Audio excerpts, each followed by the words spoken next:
ഈ കഴിഞ്ഞ നാളുകളിൽ നമ്മളെ വിട്ടുപിരിഞ്ഞ പ്രിയങ്കരനായ നേതാക്കന്മാർക്ക് നിർമ്മാണ തൊഴിലാളി ട്രേഡ് യൂണിയൻ ഐക്യസമിതിയുടെ വളരെ അധികം ബുദ്ധിമുട്ടുള്ള അല്ലെങ്കിൽ വളരെയധികം ഒരു സമർപ്പിക്കുന്നതിന് വേണ്ടിയിട്ട് ഞാൻ ഇവിടെ എത്തിയിരിക്കുന്നത് നമ്മളെ വിട്ടുപറഞ്ഞ നമ്മുടെ പ്രധാനമന്ത്രി ആയിരുന്ന മൻമോഹൻ സിംഗ്, അതുപോലെ തന്നെ CPM-ൻ്റെ നിഷേധ നേതാവ് സീതാറാം യെച്ചൂരി, അതുപോലെ തന്നെ സഖാവ് ശ്രീ MT വാസുദേവൻ, അതുപോലെ തന്നെ ആനന്ദലോട്ടം Anandan, MM Lawrence, NM Jamal എന്നിവരെ ഈ യോഗം അനുസ്മരിക്കുകയാണ്. ഒരു സെക്കൻഡ് എല്ലാവരും ഒന്ന് എണീറ്റ് നിൽക്കണം. തൊഴിലാളി ട്രേഡ് യൂണിയൻ ഐക്യസമിതിയുടെ ചെയർമാൻ ബഹുമാന്യനായ അധ്യക്ഷൻ KK ചന്ദ്രൻ, അങ്കമാലിയുടെ വികസന നായകൻ പ്രിയപ്പെട്ട റോജി M. ജോൺ MLA, നിർമ്മാണ തൊഴിലാളി ട്രേഡ് യൂണിയൻ ഐക്യസമിതിയുടെ ജനറൽ കൺവീനർ വിശ്വനാഥ് തങ്കപ്പൻ, അത് അറിയിച്ചുകൊണ്ട് എല്ലാവരുടെ പേരിൽ സ്വാഗതം ചെയ്യുന്നു. നിങ്ങളെല്ലാവരും ടിവികളിലൂടെ മാധ്യമങ്ങളിലും പത്രവാർത്തകളിലും ഒക്കെ കേട്ടിട്ടുണ്ടാവുക ഒക്കെ പ്രയോജനത്തിന് വേണ്ടി ഇല്ലേ? കേട്ടിട്ടാ? ടിവിയിലൊക്കെ നടന്നു നിൽക്കുന്നു. അദ്ദേഹം പാർലമെന്റിലും പണ്ട് ഇവിടെ മന്ത്രിയായിരുന്നു, MLA ആയിരുന്നു. എല്ലാ കാലത്തും നമ്മുടെ സാധാരണക്കാരുടെ പ്രശ്നങ്ങൾ കണ്ടറിഞ്ഞ് പഠിച്ച് വളരെ വിശദമായി ചർച്ച ചെയ്യാൻ അതിന് വേണ്ടി നിയമസഭയിൽ പാർലമെന്റിലൊക്കെ അവതരിപ്പിക്കുക. അടുത്ത കാലത്തൊക്കെ നമ്മുടെ പ്രശ്നങ്ങൾ തന്നെ വളരെ ഗൗരവമായി പാർലമെന്റിൽ അവതരിപ്പിച്ചു. അതൊക്കെ നമുക്കറിയാം. ഏത് വിഷയത്തിലും വളരെ ഗൃഹപാഠം ചെയ്ത് പാർലമെന്റിൽ എത്തുന്ന നമ്മുടെ പ്രിയപ്പെട്ട പ്രേമചന്ദ്രൻ MP എല്ലാവർക്കും വേണ്ടി ഞാൻ സ്വാഗതം ചെയ്യുകയാണ്. ഇതിവിടെ എത്തിച്ചേർന്നിട്ടുള്ള നമ്മുടെ അംഗവാദികളിൽ പരിപാടി നടക്കുന്ന നമ്മുടെ പ്രിയപ്പെട്ട അംഗവാദിയിലെ യുവാക്കൾക്ക് ഒരു വേദി തന്ന ആളാണ്. ഇതിന് കാര്യം MLA-മാരൊക്കെ വരും, പക്ഷെ അവർ വന്നു പോകും എല്ലാ പാർട്ടിയുടെ ഒഴുക്കിലും പോകുന്നതല്ലാതെ എല്ലാവരും ഇവിടെ പറയുമ്പോൾ എടുത്തു പറഞ്ഞ യുവാക്കൾ യുവതികളൊക്കെ രാഷ്ട്രീയ പ്രസ്ഥാനത്തിലെ MLA-യുടെ എല്ലാ നിർദ്ദേശങ്ങളും വളരെ സജീവമായി പ്രവർത്തിക്കുന്ന നമ്മുടെ പ്രിയപ്പെട്ട നമുക്കറിയാം. വെളിച്ചം ഉൾപ്പെടുന്നതിന്റെ എല്ലാ പഞ്ചായത്തുകളിലും ഈ ലൈറ്റ് വയ്ക്കാനില്ല. അതുപോലെ തന്നെ റോഡുകൾ, ബഹുമാനപ്പെട്ട പ്രധാനപ്പെട്ട റോഡുകളൊക്കെ വളരെ ഗുണകരമായ എല്ലാ പ്രവർത്തനങ്ങളും സജീവം പ്രവർത്തിക്കുന്ന പ്രിയപ്പെട്ട ബഹുമാനപ്പെട്ട റോഡി സ്വാഗതം ആശംസിക്കുന്നു.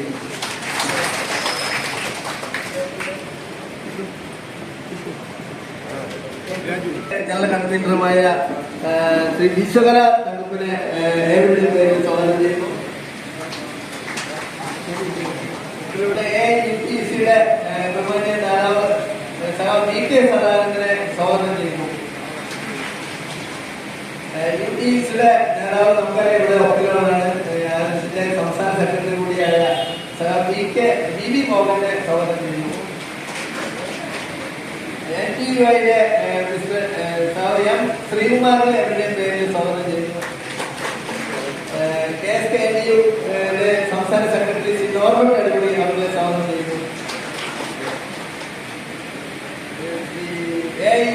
AICTU-യുടെ നേതാവ് ശ്രീ VV രാജേന്ദ്രൻ നമ്മുടെ സംസ്ഥാന നിർമ്മാണ തൊഴിലാളി സംസ്ഥാന പ്രസിഡന്റ് കൂടിയാണ്. രാജ്യത്തിന്റെ അവരുടെ പേര് സ്വാഗതം ചെയ്യുന്നു. EUCC-യുടെ നേതാവ് അജിത് കുഞ്ഞിപ്പുഴയെ സ്വാഗതം ചെയ്യുന്നു. FIT-യുടെ നേതാവ് ശ്രീ TS അവരെ സ്വാഗതം ചെയ്യുന്നു. TUCA-യുടെ നേതാവ് TC സുബ്രഹ്മണ്യൻ എത്തുന്നുണ്ട്. അതിന്റെ മകൻ സ്വാഗതം ചെയ്യുന്നു. NLO-യുടെ നേതാവ് ശ്രീ CJ ഉപ്പൻ സ്വാഗതം ചെയ്യുന്നു. സഹപ്രവർത്തകർ യോഗത്തിന് യോഗ ഉദ്ഘാടനം ചെയ്യുന്ന ഏറെ ആദരണീയനും ബഹുമാന്യമായ advocate N K Praneendran M P, അങ്കമാലിയുടെ വളരെ സാന്നിധ്യം നിറഞ്ഞുകൊണ്ട് സമ്പുഷ്ടമാക്കുന്ന MLA റോജി എംഒ, നിർമ്മാണ തൊഴിലാളി ട്രേഡ് യൂണിയൻ ഐക്യസമിതിയുടെ സംസ്ഥാന ഭാരവാഹികൾ, വിവിധ സെൻട്രൽ ട്രേഡ് യൂണിയനുകളുടെ നേതാക്കന്മാർ, സ്വതന്ത്ര തൊഴിലാളി യൂണിയനുകളുടെ ഭാരവാഹികൾ, സുഹൃത്തുക്കളെ, സഖാക്കളെ, സഹോദരങ്ങളെ, നാളെ ജനുവരി 4 നിർമ്മാണ തൊഴിലാളി ട്രേഡ് യൂണിയൻ ഐക്യസമിതി രൂപീകൃതമായിട്ട് നാളേക്ക് 2 വർഷം പൂർത്തീകരിക്കുന്നു. 2023 ജനുവരി 4 കേരളത്തിലെ നിർമ്മാണ മേഖലയിൽ പ്രവർത്തിക്കുന്ന യൂണിയനുകളുടെ ഒരു കൂട്ടായ്മയാണ് ഈ ഐക്യവേദി എന്ന പേരിലേക്ക് നാമീകരണം ചെയ്യപ്പെട്ടത്. കേരളത്തിലെ നിർമ്മാണ തൊഴിലാളികളുടെ പ്രശ്നങ്ങൾ അത് ഇപ്പോൾ ഇവിടെ വിശദീകരിക്കേണ്ട ഒരു കാര്യമുണ്ടെന്ന് തോന്നുന്നില്ല. ഈ മേഖലയിലെ അംഗങ്ങളായ തൊഴിലാളികളും ഈ മേഖലയിൽ നിന്ന്, ഈ രംഗത്തു നിന്ന് പിരിഞ്ഞ് പെൻഷൻ വാങ്ങിക്കൊണ്ടിരിക്കുന്ന തൊഴിലാളികളും അടക്കം ഇത് വലിയ പ്രതിസന്ധിയിലാണ് കൊണ്ടുകൊണ്ടിരിക്കുന്നത്. ഒറ്റപ്പെട്ടിട്ടുള്ള തൊഴിലാളികളുടെ സമരങ്ങൾ സർക്കാർ കാണുകയോ അത് ഏറ്റെടുക്കുകയോ ചെയ്യാതെ വന്നപ്പോഴാണ് തൊഴിലാളി മേഖലയിൽ പ്രവർത്തിക്കുന്ന തൊഴിലാളി സംഘടനകളെല്ലാം ചേർന്ന് ഒരു കൂട്ടായ്മ ഉണ്ടാക്കി സർക്കാരിന് കണ്ണു തുറപ്പിക്കാൻ കഴിയുമോ എന്നുള്ള ഒരു പ്രക്ഷോഭം നമ്മൾ നടത്തി. ജനുവരി 4 ഞങ്ങൾ ആലോചിച്ച യോഗത്തിൽ നിന്ന് 8-10 യൂണിയനുകളിൽ ഉണ്ടായിരുന്നു. അവിടെ വെച്ച് ഞങ്ങൾ തീരുമാനിച്ചത് ബഡ്ജറ്റ് നടക്കുന്ന സമ്മേളനം പ്രസംഗം നടക്കുന്ന ഫെബ്രുവരി മാസം 8 തിരുവനന്തപുരത്ത് നേതാക്കന്മാരുടേതായിട്ടുള്ള ഈ ആവശ്യം ഉന്നയിച്ചുകൊണ്ട് ഒരു വലിയ പ്രക്ഷോഭം സെക്രട്ടേറിയറ്റിൽ നടത്തുക എന്നായിരുന്നു. അതിന് തുടർന്നുള്ള ഓരോ പ്രവർത്തനവും ഇവിടെ അധ്യക്ഷൻ സ്വാഗത പ്രസംഗം സൂചിപ്പിച്ചതുപോലെ ജില്ലാ കളക്ടറേറ്റുകൾ, ക്ഷേമോദ്യോഗ ഓഫീസുകൾ, സെക്രട്ടേറിയറ്റുകൾ, അതുപോലെ തന്നെ ചീഫ് എക്സിക്യൂട്ടീവ് ഓഫീസറുടെ ഓഫീസ്, ഇതെല്ലാം സമരങ്ങളും ഞങ്ങൾ നടന്നുവരികയാണ്. കേരളത്തിലെ MP-മാരുടെ എണ്ണം എടുത്ത് പരിശോധിച്ചാൽ ഞാൻ ആരെയും താഴ്ത്തിക്കെട്ടി പറയുകയല്ല, ആരെ ഉയർത്തിക്കൊണ്ട് പറയുകയല്ല. ബഹുമാനപ്പെട്ട എൻ കെ പ്രേമേന്ദ്രൻ MP-യുടെ പെർഫോമൻസും അതുപോലെ ഈ നമ്മളിപ്പോൾ വാർത്താ മാധ്യമങ്ങളിലൂടെയും എല്ലാം നാം കാണുകയാണ്. കേരളത്തിലെ നിർമ്മാണ തൊഴിലാളികളുടെ പ്രശ്നങ്ങൾ ഇന്ത്യൻ പാർലമെന്റിൽ അവതരിപ്പിക്കാൻ അദ്ദേഹത്തെ കണ്ട് വേണം എന്ന് നിങ്ങൾ ആലോചിച്ചു. അതിന്റെ അടിസ്ഥാനത്തിൽ പല കാര്യങ്ങൾ ആലോചിച്ചു, പല മാസങ്ങൾ എത്തിക്കൊണ്ടുപോയി. ഒരു 3 മാസം മുമ്പ് മുതൽ ഞങ്ങൾ ശ്രമിച്ചതാണ്. പക്ഷേ നിർഭാഗ്യപരമെന്നോ അന്നൊന്നോ ദിവസം കിട്ടിയില്ല. അവസാനം ഇന്ന് ജനുവരി 3 ഇങ്ങനെ ഒരു ദിവസം നമുക്ക് ലഭിക്കുകയുണ്ടായി. ലഭിച്ചുകൊണ്ട് തന്നെ 1-2 കാര്യങ്ങൾ ഈ നിയമവുമായി ബന്ധപ്പെട്ട് ഉണ്ടാക്കപ്പെട്ട പരാജയങ്ങൾ, പോരായ്മകളെല്ലാം ഒരു പാർലമെന്റിൽ അവതരിപ്പിക്കേണ്ട വിഷയം വരെ ഉണ്ട്. കാരണം ഇന്ത്യ ഗവൺമെന്റ് കൊണ്ടുവന്ന നിയമത്തിന്റെ അടിസ്ഥാനത്തിലാണ് ഇന്ന് ഈ ക്ഷേമനിധി പ്രവർത്തിച്ചു പോകുന്നത്. നിർമ്മാണ തൊഴിലാളി ക്ഷേമനിധി 1990 ജനുവരി 7 ആരംഭിച്ചെങ്കിലും അന്ന് കേരള നിയമമായിരുന്നു. ആ നിയമത്തിൽ ആനുകൂല്യങ്ങൾ ഒന്നും നഷ്ടപ്പെടില്ല എന്ന് പറഞ്ഞുകൊണ്ട് 97 സെപ്റ്റംബർ മാസം 26 ഇന്ത്യയിലെ തൊഴിൽ മന്ത്രിയായിരുന്ന PA സാഗ്മ തിരുവനന്തപുരത്ത് വരികയും അന്ന് ബോർഡ് മെമ്പറായിരുന്ന എന്നെ ഉൾപ്പെടെ വിളിച്ച് യോഗത്തിൽ വെച്ചുകൊണ്ട് ഈ ആനുകൂല്യങ്ങളൊന്നും നഷ്ടം വരില്ല, ഈ കേരളത്തിൽ നടപ്പിലാക്കിയ നിയമം അടുത്ത ഇന്ത്യ രാജ്യത്ത് മുഴുവൻ നടപ്പിലാക്കി ഇന്ത്യയിലെ മുഴുവൻ നിർമ്മാണ തൊഴിലാളികൾക്ക് ആനുകൂല്യം കൊടുക്കാനാണ് സർക്കാർ ഉദ്ദേശിക്കുന്നത്, നിങ്ങൾക്ക് അത് അഭിപ്രായ വ്യത്യാസമുണ്ടോ എന്ന് ചോദ്യം ഉന്നയിക്കുന്നുണ്ട്. അവിടെ പങ്കെടുത്തിട്ടുള്ള ഒരു തൊഴിലാളി നേതാക്കന്മാർ പറഞ്ഞില്ല ഞങ്ങൾക്ക് അഭിപ്രായ വ്യത്യാസമുണ്ടെന്ന്. കാരണം നിലവിൽ നമുക്ക് ലഭിച്ചുകൊണ്ടിരുന്ന എല്ലാ ആനുകൂല്യവും അതുപോലെ ലഭിക്കുമെന്ന് പറഞ്ഞു. പക്ഷേ നമ്മളെ ചതിപ്പിക്കുകയായി. ഈ കേരളത്തെ തൊഴിലാളികളെ പറ്റിക്കുകയാണ് ചെയ്തത്, ചീറ്റ് ചെയ്യുകയാണ് ചെയ്തത്. 57 വയസ്സിൽ ചേരാൻ അവകാശം ഉണ്ടായിരുന്ന നിർമ്മാണ തൊഴിലാളി ക്ഷേമത്തിൽ നിന്നും 55 വയസ്സാക്കി ഉയർത്തി 55 വയസ്സ് വരെ ഉള്ളവർക്ക് ചേരാൻ പാടുള്ളൂ എന്നുള്ള നിയമം കൊണ്ടുവന്നു. ആ 5 കൊല്ലം കഴിഞ്ഞപ്പോഴാണ് അറിയുന്നത് തൊഴിലാളികൾ ഈ ആനുകൂല്യം അതിന് മുമ്പുണ്ടായിരുന്നില്ല എന്നറിയുന്നു. നിർമ്മാണ തൊഴിലാളി ട്രേഡ് യൂണിയൻ ഐക്യസമിതിയുടെ നേതൃത്വത്തിൽ നടക്കുന്ന ഈ സംസ്ഥാന കൺവെൻഷനിൽ അധ്യക്ഷത വഹിക്കുന്ന സംഘാടക സമിതിയുടെ സംഘാടകരിൽ പ്രമുഖനായിട്ടുള്ള പ്രിയപ്പെട്ട സബ് കെ ചന്ദ്രൻ, സ്വാഗതം ആശംസിച്ചുകൊണ്ട് സംസാരിച്ച സംഘാടക സമിതിയുടെ ചെയർമാൻ സബ് ടി പൗലോസ്, ഈ സമ്മേളനത്തെ അഭിവാദ്യം ചെയ്തുകൊണ്ട് നിങ്ങളോട് സംസാരിച്ച കേരള നിയമസഭയിൽ അധ്വാനിക്കുന്ന ജനവിഭാഗത്തിൻ്റെതടക്കമുള്ള ഗൗരവതരമായ പ്രശ്നങ്ങൾ ഗവൺമെന്റിന്റെ ശ്രദ്ധയിൽ കൊണ്ടുവരുന്നതിന് വേണ്ടിയിട്ടുള്ള ജനകീയ ഇടപെടലുകൾക്ക് നേതൃത്വം കൊടുക്കുന്ന അങ്കമാലി നിയോജക മണ്ഡലത്തെ പ്രതിനിധീകരിക്കുന്ന പ്രിയപ്പെട്ട നിയമസഭാംഗം കൂടിയായ ശ്രീ റോജി എം ജോൺ, അതുപോലെ ഈ സമ്മേളന വേദിയിൽ സന്നിഹിതനായിട്ടുള്ള RSPയുടെ എറണാകുളം ജില്ലാ committee secretary sir George Stephen, ഈ സംഘാടക സമിതിയുടെ general convener sir Viswakala Thankappan, വേദിയിൽ സന്നിഹിതരായിട്ടുള്ള വിവിധ TU സംഘടനകളെ പ്രതിനിധീകരിച്ച് എത്തിച്ചേർന്നിട്ടുള്ള നേതാക്കൾ, പ്രിയമുള്ള സഖാക്കളെ, സഹോദരങ്ങളെ, സുഹൃത്തുക്കളെ, അനിതര സാധാരണമെന്ന് വിശേഷിപ്പിക്കാൻ കഴിയുന്ന ഒരു കൺവെൻഷനാണ് കെട്ടിട നിർമ്മാണ തൊഴിലാളി അല്ലെങ്കിൽ നിർമ്മാണ തൊഴിലാളി ട്രേഡ് യൂണിയൻ ഐക്യവേദിയുടെ ഐക്യസമിതിയുടെ ആഭിമുഖ്യത്തിൽ ഇന്ന് എറണാകുളം ജില്ലയിൽ അങ്കമാലിയിൽ ചേരുന്നു. ഞാൻ അത്ഭുതപ്പെടുന്നത്, വിസ്മയത്തോടുകൂടി നോക്കിക്കാണുന്ന ഒരു പ്രധാനപ്പെട്ട വിഷയം, കേരളം പോലെ ഒരു സംസ്ഥാനം ഇടതുപക്ഷ ജനാധിപത്യ മതേതര പ്രസ്ഥാനങ്ങൾക്ക് വളക്കൂറുള്ള, അതിലും ഇടതു പുരോഗമന പ്രസ്ഥാനങ്ങൾക്ക് നിർണായകമായ സ്വാധീനമുള്ള സംസ്ഥാനമായ കേരളം, ഇടതു ജനാധിപത്യ മുന്നണിയുടെ നേതൃത്വത്തിലുള്ള ഗവൺമെന്റ് അധികാരത്തിലിരിക്കുന്ന സംസ്ഥാനത്ത് ഏറ്റവും അടിസ്ഥാന ജനവിഭാഗമായിട്ടുള്ള നിർമ്മാണ തൊഴിലാളികളുടെ പ്രതിമാസ പെൻഷൻ മുടങ്ങിയിട്ട് 15 മാസമായി എന്ന് പറയുമ്പോൾ,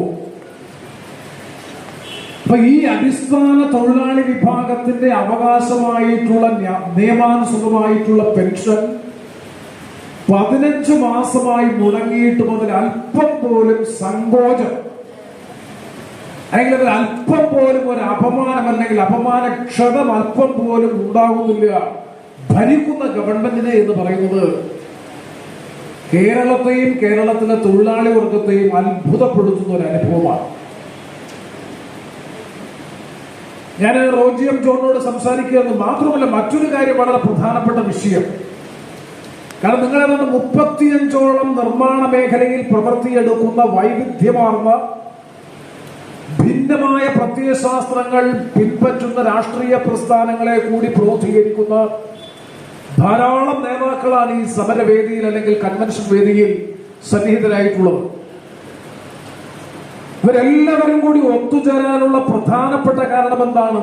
നിർമ്മാണ മേഖലയിലെ പ്രതിസന്ധി പരിഹരിക്കാൻ പാർട്ടിയും TU വ്യത്യാസവും മറന്ന് ഒരുമിക്കേണ്ടതിന്റെ അനിവാര്യത തിരിച്ചറിഞ്ഞുകൊണ്ടാണ് സത്യത്തിൽ ഇങ്ങനെ ഒരു ഫോറം 35 ട്രേഡ് യൂണിയനുകൾ ഒരുമിച്ച് ചേർന്നുകൊണ്ടുള്ള ഒരു കൺവെൻഷനും തുടർ സമര പരിപാടികൾ പ്രഖ്യാപിക്കാനും വേണ്ടി ഇന്നിവിടെ ഒത്തുചേർന്നിട്ടുള്ളത്.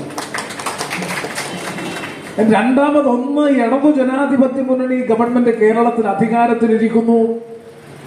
ആ ഗവൺമെന്റിന്റെ കാലയളവിൽ ഈ നിയമാനുസൃതമായിട്ടുള്ള പെൻഷൻ 15 മാസമായി കുടിശ്ശികയാകുന്നു. അതിൽ ഗവൺമെന്റിന് അല്പം പോലും, ഞാൻ നേരത്തെ സൂചിപ്പിച്ചതുപോലെ, ദുഃഖമില്ല, കൺസേൺ ഇല്ല, ബുദ്ധിമുട്ടില്ല, പ്രയാസമില്ല. അതിനേക്കാൾ അത്ഭുതപ്പെടുത്തുന്നതാണ് കേരളത്തിലെ പ്രബലമെന്ന് വിശേഷിപ്പിക്കപ്പെടുന്ന കേന്ദ്ര TU സംഘടനകളുടെ ഈ കാര്യത്തിലെ നിലപാട്. അത് പറയാതിരിക്കാൻ നിവർത്തിയില്ല. കാരണം 15 മാസത്തെ പെൻഷൻ കുടിശ്ശിക 2015 ശേഷം ഈ ബോർഡുമായി ബന്ധപ്പെട്ടുകൊണ്ട് ക്ഷേമനിധി ബോർഡുമായി ബന്ധപ്പെട്ട് ഒരൊറ്റ ആനുകൂല്യം പോലും പ്രഖ്യാപിച്ചിട്ടില്ല. 2017 തോന്നുന്നു നിലവിലുണ്ടായിരുന്ന 20 രൂപയുടെ സബ്സ്ക്രിപ്ഷൻ അല്ലെങ്കിൽ നിങ്ങളുടെ അംശാദായം 20 രൂപയിൽ നിന്ന് 50 രൂപയായി വർദ്ധിപ്പിച്ചു. 20 രൂപയിൽ നിന്ന് 50 രൂപയായി അംശാദായം വർദ്ധിപ്പിക്കുമ്പോൾ സ്വാഭാവികമായും ആനുപാതികമായി ആനുകൂല്യങ്ങൾ, പെൻഷൻ അടക്കമുള്ള ആനുകൂല്യങ്ങൾ വർദ്ധിപ്പിക്കണം. അല്ലെങ്കിൽ പിന്നെ എന്തിനാണ് അംശാദായം 30 രൂപ കണ്ട് വർദ്ധിപ്പിച്ചത്? അങ്ങനെ 20 രൂപയിൽ നിന്ന് 50 രൂപയായി വർദ്ധിപ്പിക്കുമ്പോഴും സംസ്ഥാന ഗവൺമെന്റിന്റെ അല്ലെങ്കിൽ ഗവൺമെന്റിന്റെ വിഹിതത്തിന്റെ കാര്യത്തിൽ ഒരു മാറ്റവുമില്ല. സെസ്സിന്റെ കാര്യത്തിൽ യാതൊരു വിധമായിട്ടുള്ള മാറ്റവുമില്ല. 10 ലക്ഷത്തിന് മുകളിലുള്ള നിർമ്മാണ പ്രവർത്തനങ്ങൾ നടത്തുന്നവരുടെ 1% വിഹിതം സെസ്സായി അടയ്ക്കണമെന്നുള്ള വ്യവസ്ഥയിൽ കാര്യമായിട്ടുള്ള ഭേദഗതിയില്ല. അപ്പൊ അവിടെയും തൊഴിലാളിയുടെ വിഹിതം ഏതാണ്ട് 30 രൂപയായി കണ്ടു വർദ്ധിപ്പിക്കുമ്പോ 20 രൂപ ഇരട്ടിയും കഴിഞ്ഞ് 1.5 ഇരട്ടി കണ്ട് വർദ്ധിപ്പിക്കുമ്പോ എന്ത് അധിക ആനുകൂല്യമാണ് ഈ വിഭാഗം തൊഴിലാളികൾക്ക് നൽകിയത്? അധിക ആനുകൂല്യം വേണ്ട. നിലവിൽ ലഭിച്ചുകൊണ്ടിരുന്ന നേരത്തെ ഇവിടെ റോജി സൂചിപ്പിച്ച വിദ്യാഭ്യാസാനുകൂല്യം, പ്രസവാനുകൂല്യം, ഭരണാനന്തര ആനുകൂല്യം തുടങ്ങിയിട്ടുള്ള നിരവധിയായ ക്ഷേമ പദ്ധതികൾ ഇന്ന് ക്ഷേമനിധി ബോർഡ് മരവിപ്പിച്ചിരിക്കുന്നു. ഇത്രയും ഗുരുതരമായ തീവ്രമായ ഒരു അവസ്ഥയുണ്ടായിട്ടും പ്രബലമെന്ന് വിശേഷിപ്പിക്കപ്പെടുന്ന മുഖ്യധാര ട്രേഡ് യൂണിയൻ പ്രസ്ഥാനങ്ങൾ ഈ കാര്യത്തിൽ പാലിക്കുന്ന മൗനവും കേരളത്തെ സംബന്ധിച്ചിടത്തോളം അത്ഭുതപ്പെടുത്തുന്നതാണ്. എന്തുകൊണ്ട് ഈ മൗനം എന്നതിനെ സംബന്ധിച്ച് നമുക്ക് ഇപ്പോഴും മനസ്സിലാവുന്നില്ല. സംഘടിത വ്യവസായ മേഖലയിലാണ് ഇത്തരം ഒരു പ്രശ്നമുണ്ടായിരുന്നതെങ്കിൽ പണിമുടക്ക് സമരം ഉൾപ്പെടെയുള്ള വൻപിച്ച ജനകീയ പ്രക്ഷോഭങ്ങൾ വളർത്തിക്കൊണ്ടുവന്ന് ഗവൺമെന്റിനെ അല്ലെങ്കിൽ മാനേജ്മെന്റിനെ മുത്തുമടക്കാൻ കഴിയുന്ന ട്രേഡ് യൂണിയൻ ശക്തിയുള്ള അല്ലെങ്കിൽ ട്രേഡ് യൂണിയൻ സ്വാധീനമുള്ള കേരളത്തിന്റെ മണ്ണിൽ ഈ അസംഘടിത മേഖലയിൽ പ്രവർത്തിയെടുക്കുന്ന തൊഴിലാളികൾ അടിസ്ഥാന ജനവിഭാഗം ഇപ്പോഴത്തെ കണക്കനുസരിച്ചാണെങ്കിൽ കേരളത്തിൽ മാത്രം 20 ലക്ഷത്തോളം തൊഴിലാളികൾ രജിസ്റ്റർ ചെയ്യപ്പെട്ട ക്ഷേമനിധി ബോർഡിൽ രജിസ്റ്റർ ചെയ്യപ്പെട്ട 20 ലക്ഷത്തോളം തൊഴിലാളികൾ പണിയെടുക്കുന്ന ഒരു കൺസ്ട്രക്ഷൻ വ്യവസായം, കൺസ്ട്രക്ഷൻ ഇൻഡസ്ട്രി, നിർമ്മാണ വ്യവസായം. ആ നിർമ്മാണ വ്യവസായ മേഖലയിലെ തൊഴിലാളികളുടെ ആനുകൂല്യങ്ങൾ ഒന്നൊന്നായി മരവിപ്പിച്ചു. അവർ അടയ്ക്കേണ്ടി വന്ന അടവ് വിഹിതത്തിന്റെ കാര്യത്തിൽ 1.5 ഇരട്ടി വർദ്ധിപ്പിച്ചു. 15 മാസമായി പെൻഷൻ കുടിശ്ശിക, ലഭിച്ചുകൊണ്ടിരുന്ന ആനുകൂല്യങ്ങൾ മുഴുവൻ ഏകപക്ഷീയമായി നിരാകരിച്ചു. അങ്ങനെ നിരാകരിക്കപ്പെട്ടതിന് ശേഷവും അതിനെതിരായി ഒരു വലിയ ജനകീയ പ്രക്ഷോഭം വളർത്തിക്കൊണ്ടുവരാൻ ഇവിടെ ട്രേഡ് യൂണിയൻ സ്പോൺസറിംഗ് കമ്മിറ്റി ഉണ്ടല്ലോ.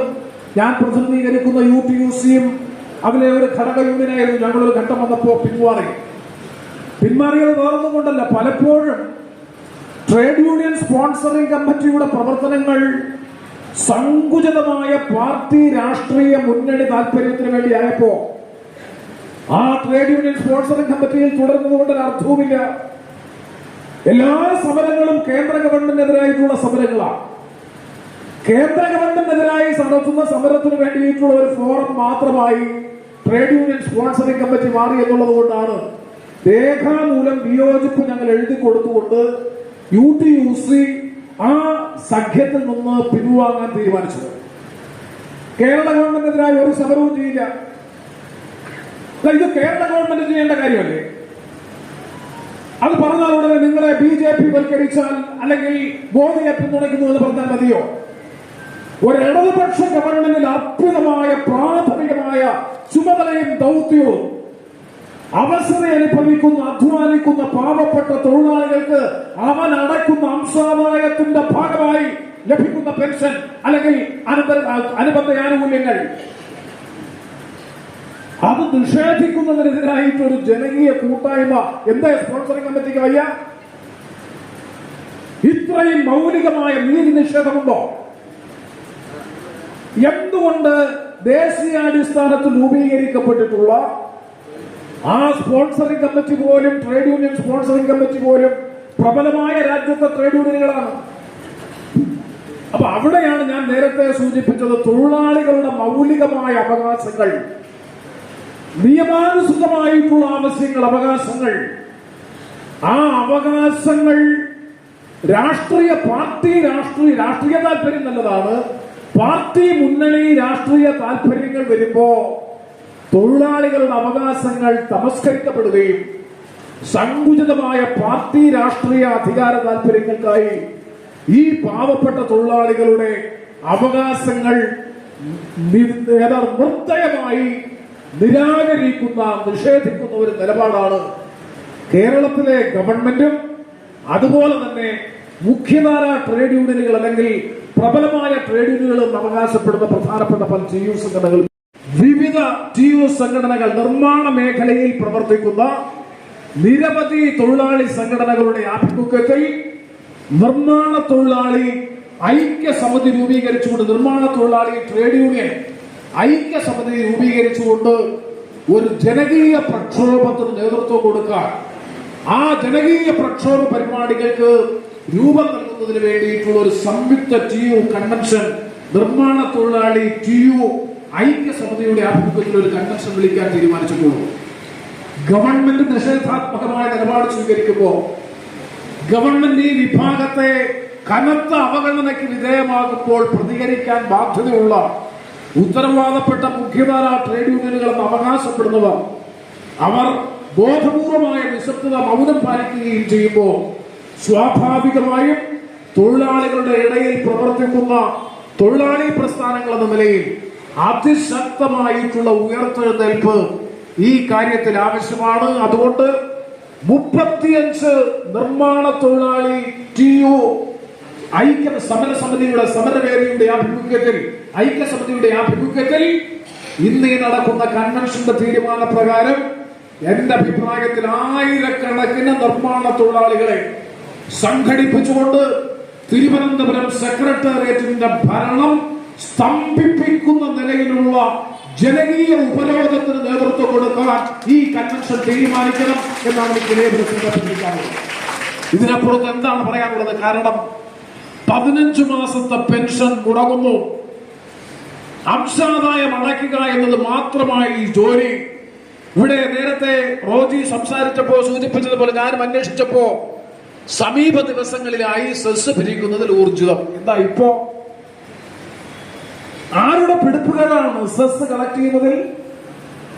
അപ്പൊ വൻകിട നിർമ്മാണ മേഖലയിലെ വൻകിട പുസ്തകങ്ങളിൽ നിന്ന് ഞാൻ നേരത്തെ പറഞ്ഞതുപോലെ 10 ലക്ഷത്തിന് മുകളിലുള്ള നിർമ്മാണ മേഖലകളിൽ നിന്ന് ഈ തൊഴിലാളികൾക്ക് ലഭിക്കാൻ അവകാശപ്പെട്ട സെസ് യഥാസമയം പിരിച്ചെടുക്കുന്നതിൽ വന്ന ഗുരുതരമായ വീഴ്ചയല്ലേ സർക്കാർ ധനപ്രതിസന്ധിയുടെ പേരിലാണ് ആനുകൂല്യങ്ങൾ നിഷേധിക്കുന്നതെങ്കിൽ അത് ആരുടെ ഉത്തരവാദിത്വമാണ്?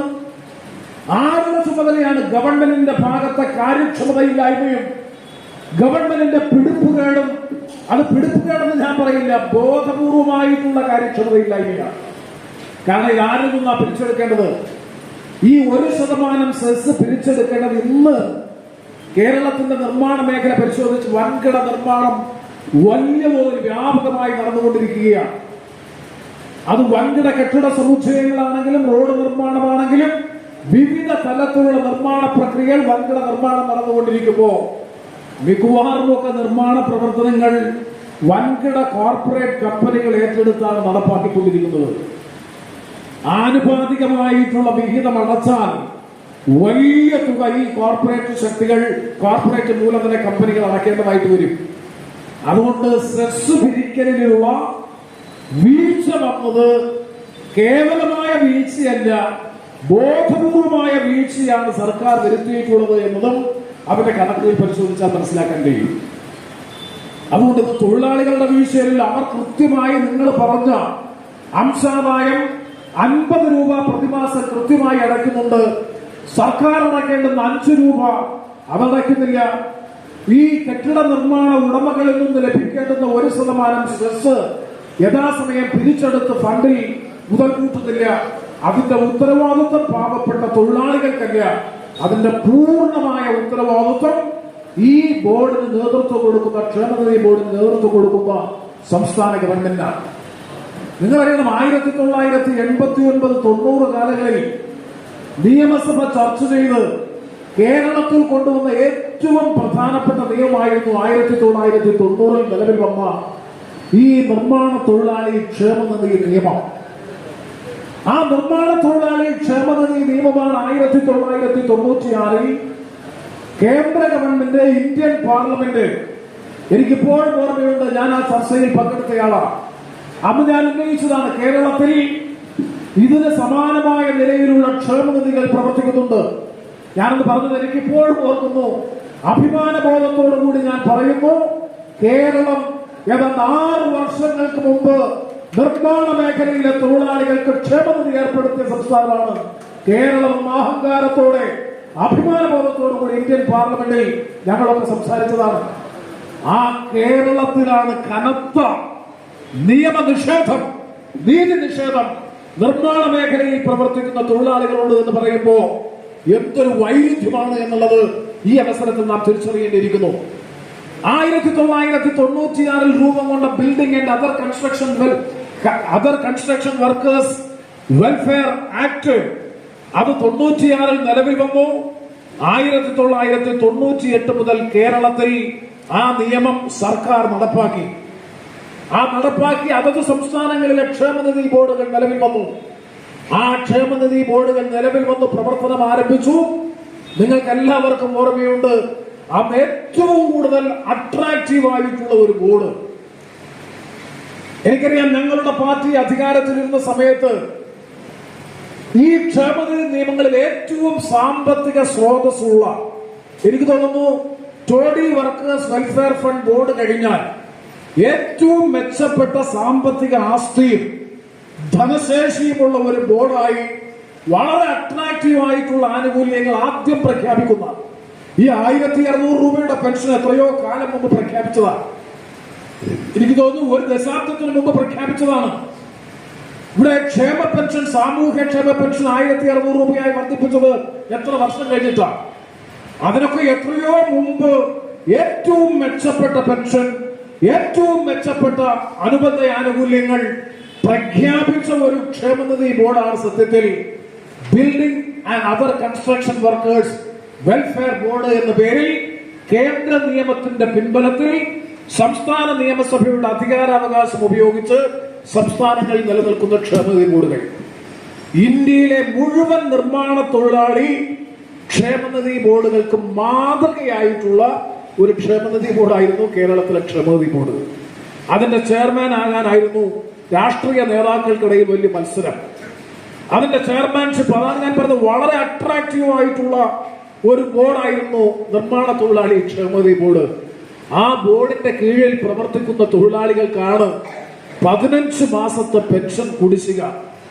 അതും ഇവിടെ നേരത്തെ പറഞ്ഞതുപോലെ ഇത് ആരുടെയും ഔദാര്യമല്ലല്ലോ.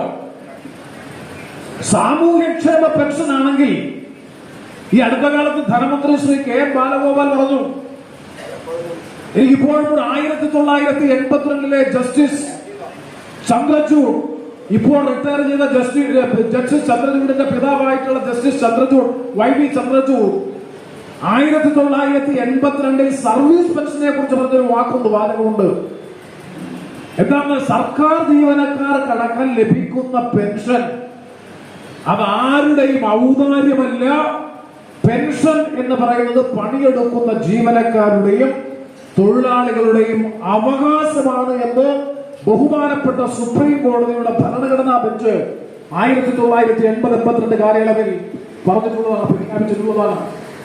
അവിടെയാണ് ഇടതുപക്ഷത്തിന്റെ ഗവൺമെന്റിന്റെ ധനമന്ത്രി അടുത്ത കാലത്ത് പറഞ്ഞു, പെൻഷൻ ഗവൺമെന്റ് നൽകുന്ന ഒരു ആനുകൂല്യം മാത്രമാണ്, തൊഴിലാളികളുടെ അവകാശമല്ല. അതുകൊണ്ട് എല്ലാ മാസവും കൃത്യതയോടുകൂടി കിട്ടണമെന്ന് പറയുന്നത് അവകാശമായിട്ട് അംഗീകരിക്കാൻ കഴിയില്ല എന്ന് ഇടതു ജനാധിപത്യ മുന്നണിയുടെ ധനമന്ത്രി, ഞങ്ങളുടെ ജില്ലയുടെ പ്രതിനിധി കൂടിയായിട്ടുള്ള കെ.എൻ. ബാലഗോപാൽ പറഞ്ഞത് വളരെ ശ്രദ്ധേയമാണ്. ഞാനിത് പറയുമ്പോൾ ഇതിന്റെയൊക്കെ പിന്നിൽ ഞാൻ ആ രാഷ്ട്രീയത്തിലേക്കൊന്നും വിവരത്തിൽ കിടക്കുന്നില്ല. കാരണം ഇടതുപക്ഷ രാഷ്ട്രീയത്തിന് വന്നു ഭവിച്ചിട്ടുള്ള അപജയത്തിന്റെ നേർസാക്ഷ്യമാണ് ഇന്ന് കേരളം ഭരിക്കുന്ന CPM-ന്റെ നേതൃത്വത്തിലുള്ള ഇടത് ജനാധിപത്യ മുന്നണി ഗവൺമെന്റ്. ഇവിടെ അധ്യക്ഷ പ്രസംഗത്തിൽ പരാമർശിച്ചതുപോലെ ഈ തൊഴിലാളി വിഭാഗത്തോടൊക്കെ അവർക്ക് പരമപുച്ഛമാണ്. അതിസമ്പന്ന ധനിക വർഗത്തോടുള്ള അമിത വിധേയത്വവും അതുപോലെ ഈ സംഘടിത വ്യാവസായിക മേഖലയിൽ അടക്കം മെച്ചപ്പെട്ട ആനുകൂല്യങ്ങൾ കൈപ്പറ്റുന്ന Kerala state financial enterprises, banking ജീവനക്കാർ, ഫൈനാൻഷ്യൽ കോർപ്പറേഷൻ, അതുപോലെ സമാന സ്വഭാവത്തിലുള്ള വ്യാപാരി വ്യവസായി സമിതി, ഇങ്ങനെ തുടങ്ങിയിട്ടുള്ള വൻകിടക്കാരുടെ സംഘടനാ ശക്തിയും സ്വാധീനവും ഉപയോഗിച്ച് അവർക്ക് ആനുകൂല്യങ്ങൾ വാങ്ങിക്കൊടുക്കുന്നതിനും വർദ്ധിപ്പിച്ചു കൊടുക്കുന്നതിനും കാണിക്കുന്ന താല്പര്യത്തിന്റെ 100-1 ഈ നിർമ്മാണ തൊഴിലാളികളോട്, കർഷക തൊഴിലാളികളോട്, കശുവണ്ടി തൊഴിലാളികളോട്, ഈ പാർശ്വവൽക്കരിക്കപ്പെട്ട പാവപ്പെട്ട സമൂഹത്തോടും ഇല്ല. അത് രാജ്യത്ത് വന്ന് ഭവിച്ചിട്ടുള്ള ഒരു വലിയ മാറ്റത്തിന്റെ സൂചനയാണ്. എനിക്കിപ്പോഴും ഓർമ്മയുണ്ട്, 1996 ഞാൻ ആദ്യമായി പാർലമെന്റിൽ പോകുമ്പോ അന്ന് പാർലമെന്റിൽ പാവപ്പെട്ടതിന് വേണ്ടി സംസാരിക്കുന്നവൻ, തൊഴിലാളിക്ക് വേണ്ടി സംസാരിക്കുന്നവൻ, അധ്വാനിക്കുന്നവന്റെ അവകാശത്തിന് വേണ്ടി പാർലമെന്റിൽ സംസാരിക്കുന്നവൻ, അവനെയായിരുന്നു പുരോഗമന വീക്ഷണമുള്ള ജനപ്രതിനിധിയായി പാർലമെന്റ് അംഗമായി ആദരവോടുകൂടി സഭ നോക്കിക്കൊണ്ടിരുന്നത്. എന്നാൽ 2014 ശേഷം പാർലമെന്റിൽ ചെന്ന ഒരു പ്രതിനിധി എന്ന നിലയിൽ എനിക്ക് പറയാൻ കഴിയും, ഇന്ന് പാർലമെന്റിൽ സ്വകാര്യവൽക്കരണത്തിനെതിരായി സംസാരിച്ചാൽ, ലേബർ കോഡിനെതിരായി സംസാരിച്ചാൽ, അതുപോലെ തന്നെ ഈ നവ ഉദാരവൽക്കരണ സാമ്പത്തിക നയങ്ങൾക്കെതിരായി പ്രതികരിച്ചാൽ പിന്തിരിപ്പനായും രാജ്യത്തിന്റെയും ലോകത്തിന്റെയും മാറ്റം എന്നത് തിരിച്ചറിയാത്ത പ്രതിലോമകാരിയായ പിന്തിരിപ്പനായി ചിത്രീകരിക്കുന്ന സ്ഥിതിയാണ് പാർലമെന്റിൽ. ഞാൻ ഈ കഴിഞ്ഞ 4 നൂറ്റാണ്ട് കാലത്തെ അനുഭവത്തിന്റെ അടിസ്ഥാനത്തിൽ പറയാൻ ആഗ്രഹിക്കുന്നു, ഇന്ത്യൻ പാർലമെന്റ് ഇന്ന് ഏറ്റവും കുറച്ചു സമയം ചർച്ച ചെയ്യുന്നത് ലേബർ ക്ലാസിനെ സംബന്ധിച്ചാണ്, തൊഴിലാളി വർഗത്തെ സംബന്ധിച്ചാണ്. ലേബർ കോഡ് 4 പാസ്സാക്കിയത് പോലും പാർലമെന്റിൽ ചർച്ച ചെയ്തിട്ടല്ല. ലേബർ ഇഷ്യൂസ്, അത് ESI ആയാലും PF ആയാലും ഗ്രാറ്റുവിറ്റി ആയാലും മിനിമം വേജസ് ആയാലും അതുപോലെ ക്ഷേമനിധി ആനുകൂല്യങ്ങളായാലും ഇതൊന്നും ചർച്ച ചെയ്യുന്ന ഇടമല്ല. ഇതെല്ലാം ഈസ് ഓഫ് ഡൂയിങ് ബിസിനസ്. വളരെ വേഗതയിൽ മൂലധന നിക്ഷേപം നടത്തുന്നവർക്ക് അവരുടെ കാര്യം നടത്തുന്നതിന് ആവശ്യമായിട്ടുള്ള നിയമനിർമ്മാണം നടത്തുക. അങ്ങനെയാണ് 4 ലേബർ കോഡുകൾ വന്നത്. ആ ലേബർ കോഡുകളുടെ സ്വഭാവം പരിശോധിച്ചാൽ പ്രോ ലേബർ അല്ല, പ്രോ ക്യാപിറ്റലാണ്. ഇന്നലെ വരെ ലഭിച്ചുകൊണ്ടിരുന്ന ആനുകൂല്യങ്ങൾ ഒന്നൊന്നായി കേന്ദ്ര ഗവൺമെന്റ് എടുത്തു കളയുന്നു. സംസ്ഥാനത്ത് അതിനെ പ്രതിരോധിക്കാനും ബദൽ നയങ്ങൾ, നവ ഉദാരമല്ലെങ്കിൽ സാമ്പത്തിക ഉദാരവൽക്കരണ നയത്തിനെതിരായി ബദൽ നയങ്ങൾ നടപ്പാക്കുന്ന ഗവൺമെന്റാണ് എന്ന് പ്രഖ്യാപിക്കുന്ന കേരളത്തിലെ ഗവൺമെന്റ് കേന്ദ്ര ഗവൺമെന്റുമായി മത്സരിക്കുകയാണ്. തൊഴിലാളികൾക്ക് അവകാശപ്പെട്ട ആനുകൂല്യങ്ങൾ പരിമിതപ്പെടുത്തുന്ന കാര്യത്തിൽ, റദ്ദു ചെയ്യുന്ന കാര്യത്തിൽ ഏറ്റവും നിഷേധാത്മകമായിട്ടുള്ള നിലപാടാണ് കേരളത്തിലെ ഇടത് ജനാധിപത്യ മുന്നണി ഗവൺമെന്റ് സ്വീകരിക്കുന്നത് എന്നുകൂടി തിരിച്ചറിയാൻ ഈ അവസരം തയ്യാറാകണമെന്നാണ് എനിക്ക് അഭ്യർത്ഥിക്കാനുള്ളത്. രാജ്യത്തെ വിവിധ ക്ഷേമനിധി ബോർഡുകളിലായി നിങ്ങൾ അറിയേണ്ട വിവരമാണ്, നിർമ്മാണ തൊഴിലാളി ക്ഷേമനിധികളിലായി ഇന്ത്യയിൽ 37,000 കോടി രൂപ കെട്ടിക്കിടപ്പുണ്ട്. കേരളത്തിൽ കണക്കനുസരിച്ചാണെങ്കിൽ 425 കോടി രൂപ കേരളത്തിൽ ഉണ്ട് എന്നാണ് കണക്ക്. അപ്പൊ ഇത് ഫലപ്രദമായി വിനിയോഗിക്കുന്ന കാര്യത്തിലുള്ള ഗവൺമെന്റിന്റെ അനാസ്ഥ, ഗവൺമെന്റിന്റെ ഗുരുതരമായിട്ടുള്ള വീഴ്ച, അതാണ് ഞാൻ സൂചിപ്പിച്ചത്. 2017 പെൻഷൻ തുക വർദ്ധിപ്പിച്ചതിന് ശേഷം 2018 മുതൽ അംശാദായം 50 രൂപയായി വർദ്ധിപ്പിക്കുകയും ഒക്കെ ചെയ്തിട്ട് ഒരാനുകൂല്യവും വർദ്ധിപ്പിച്ചില്ല എന്ന് മാത്രമല്ല, നിലവിലുള്ള ആനുകൂല്യങ്ങൾ പരിമിതപ്പെടുത്തുന്ന സാഹചര്യത്തിലാണ് 2018 ബഹുമാനപ്പെട്ട സുപ്രീം കോടതിയെ സമീപിച്ച കേസിൽ ബഹുമാനപ്പെട്ട സുപ്രീം കോടതി പറഞ്ഞ നിരീക്ഷണം വായിച്ചുകൊണ്ട് ഞാൻ എന്റെ സംസാരം അവസാനിപ്പിക്കാനാണ് ആഗ്രഹിക്കുന്നത്. ഇവിടെ ഐക്യ ജനാധിപത്യ സമരോത്സുകത എന്ന പേരിൽ നിർമ്മാണ തൊഴിലാളി ട്രേഡ് യൂണിയൻ ഐക്യസമിതി പ്രസിദ്ധീകരിച്ചിട്ടുള്ള ഈ ലഘുലേഖയിൽ ഇത് കൃത്യമായി പറഞ്ഞിട്ടുണ്ട്. നിങ്ങൾ വായിച്ചിട്ടുണ്ടാകും. എന്നാലും അതൊന്നുകൂടി ഒന്ന് ബോധ്യപ്പെടുന്നത് നന്നായിരിക്കുമെന്നാണ് എന്റെ വിശ്വാസം. 2018 മാർച്ച് മാസം ബഹുമാനപ്പെട്ട സുപ്രീം കോടതി ഇതുമായി ബന്ധപ്പെട്ട് നടത്തിയിട്ടുള്ള നിരീക്ഷണം ഞാൻ അതേപടി അതിന്റെ മലയാള വിവർത്തനം കോട്ട് ചെയ്യുകയാണ്. നിർമ്മാണ തൊഴിലാളികൾ കെട്ടിട നിർമ്മാതാക്കൾ മാത്രമല്ല, രാഷ്ട്ര നിർമ്മാതാക്കൾ കൂടിയാണ്. സംസ്ഥാന ഗവൺമെന്റുകളും ക്ഷേമനിധി ബോർഡുകളും അന്യായമായ നേട്ടങ്ങൾ നേടുകയാണ്. ഞാൻ പറഞ്ഞതല്ല, സുപ്രീം കോടതി. അറിയപ്പെടാത്തവരും നിസ്സഹായരുമായ നിർമ്മാണ തൊഴിലാളികളുടെ ചെലവിൽ സംസ്ഥാന സർക്കാരുകളുടെ പണപ്പെട്ടി അവർ നിറയ്ക്കുകയാണ്. വിവിധ സംസ്ഥാനങ്ങളിൽ ഒന്നിനു പിറകെ ഒന്നായി ക്ഷേമ പദ്ധതികൾ കടലാസിൽ പ്രഖ്യാപിക്കുന്നതല്ലാതെ അത് നടപ്പാക്കുന്നില്ല. സസ്യശേഖരണത്തിലും നടത്തിപ്പിലും എന്തോ ചീഞ്ഞു നാറുന്ന അവസ്ഥയാണുള്ളത്.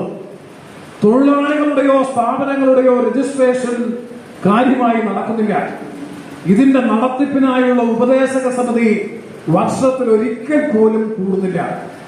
ഭരണമെന്ന് പറയുന്നത്, അടിവരയിട്ട് പറയാൻ ഞാൻ ആഗ്രഹിക്കുന്നു, ഭരണമെന്ന് പറയുന്നത് വാചകമടിയിലല്ല, പ്രയോഗത്തിലാണ് വേണ്ടത്.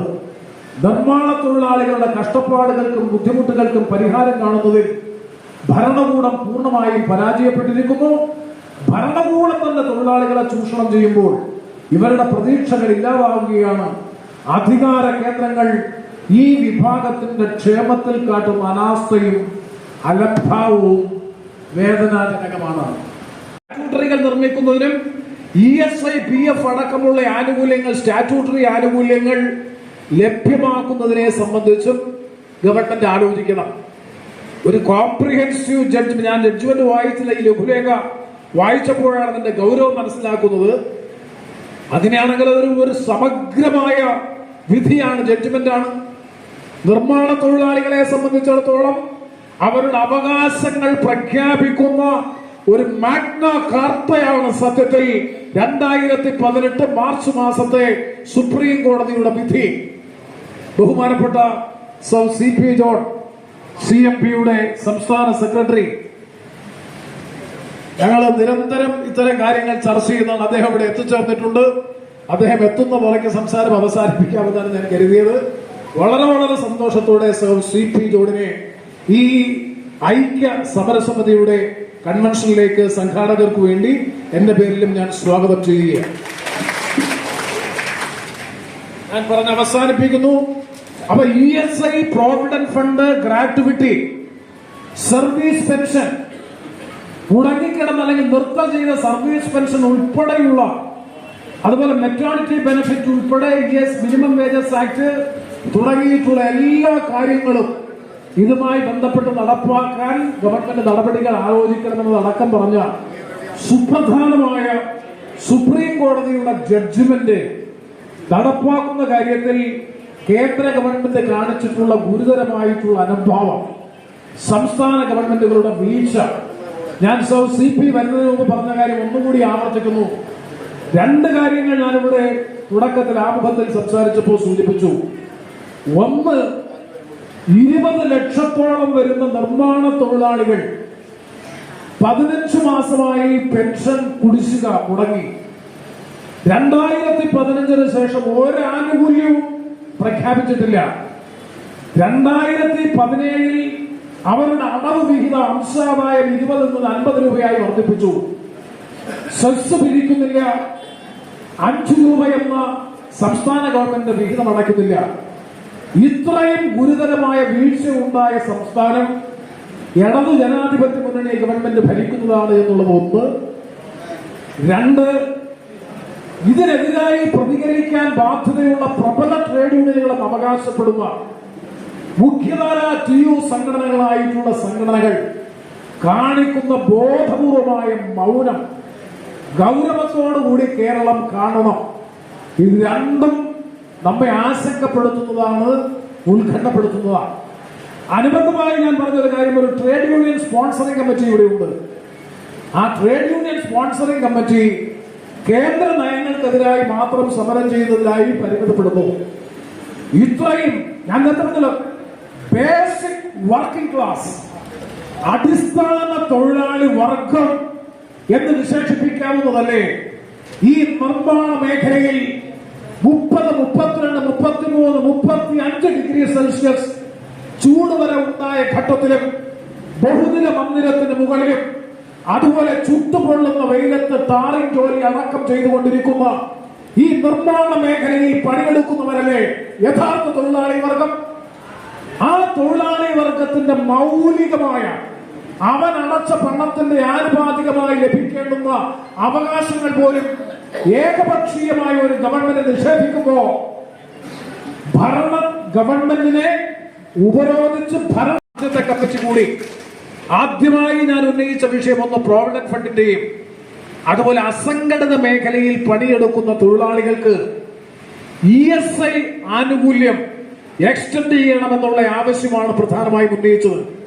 എനിക്കിപ്പോഴും ഓർമ്മയുണ്ട് 2010 നിങ്ങൾ ഉന്നയിക്കുന്ന ഈ ആവശ്യങ്ങളോട് 100% ഐക്യദാർഢ്യം പ്രഖ്യാപിച്ചുകൊണ്ട് എന്റെ വ്യക്തിഗതമായ പേരിൽ മാത്രമല്ല, ഞാൻ പ്രതിനിധീകരിക്കുന്ന പ്രസ്ഥാനത്തിന്റെ പേരിലും ഐക്യദാർഢ്യം പ്രഖ്യാപിച്ചുകൊണ്ട് അഭിവാദ്യം അറിയിച്ചുകൊണ്ട് ഈ ആദരണീയനായ ഇന്ത്യൻ പാർലമെന്റിനകത്ത് കേരളത്തിന്റെ നമ്മുടെ അഭിമാനമായിട്ടുള്ള ബഹുമാനായ ശ്രീ NK പ്രേമേന്ദ്രൻ MP, വേദിയിൽ സന്നിഹിതരായിരിക്കുന്ന ഏറെ ബഹുമാനപ്പെട്ട തൊഴിലാളി സംഘടനാ നേതാക്കളെ, ഏറെ പ്രിയമുള്ള തൊഴിലാളി സുഹൃത്തുക്കളെ, എനിക്ക് മറ്റൊരു പരിപാടിയിൽ സംബന്ധിക്കുവാനായിട്ട് മുനമ്പത്ത് എത്തിച്ചേരേണ്ടതാണ്. അതുകൊണ്ടാണ് ഞാൻ അധ്യക്ഷന്റെ ഉദ്ഘാടകന്റെ അനുവാദത്തോടു കൂടി മുൻകൂറായി ഒരു വാക്ക് പറഞ്ഞ് പോകാനായിട്ട് ഇവിടെ നിൽക്കുന്നത്. ഇവിടെ സ്വാഗത പ്രസംഗത്തിൽ ബഹുമാനായ ശ്രീ TT പൗലോസും അതുപോലെ തന്നെ അധ്യക്ഷ പ്രസംഗത്തിൽ ബഹുമാനായ ശ്രീ KK ചന്ദ്രനുമൊക്കെ സൂചിപ്പിച്ച വിഷയങ്ങൾ അതീവ ഗുരുതരമായിട്ടുള്ള പ്രശ്നങ്ങൾ തന്നെയാണ്. നമുക്കറിയാം, ഇന്ന് നമ്മുടെ രാജ്യത്തിന്റെ നിർമ്മാണ മേഖല രാജ്യത്തെ തന്നെ ഏറ്റവും വലിയ രണ്ടാമത്തെ തൊഴിൽ മേഖലയാണ്. ഏകദേശം 7 കോടിയോളം ആളുകൾ ഈ നിർമ്മാണ മേഖലയിൽ പല തരത്തിലായിട്ട് തൊഴിലെടുക്കുന്നവരുണ്ട്. അതിൽ സ്കിൽഡ് ആയിട്ടുള്ള ആളുകളുണ്ട്, അൺസ്കിൽഡ് ആയിട്ടുള്ള ആളുകളുണ്ട്. 2030 ആകുമ്പോഴേക്കും ഏകദേശം 10 കോടിയോളം ആളുകൾ ഈ മേഖലയിൽ തൊഴിലെടുക്കുന്നവരായിട്ടുണ്ടാകും എന്നാണ് കണക്കുകൾ സൂചിപ്പിക്കുന്നത്.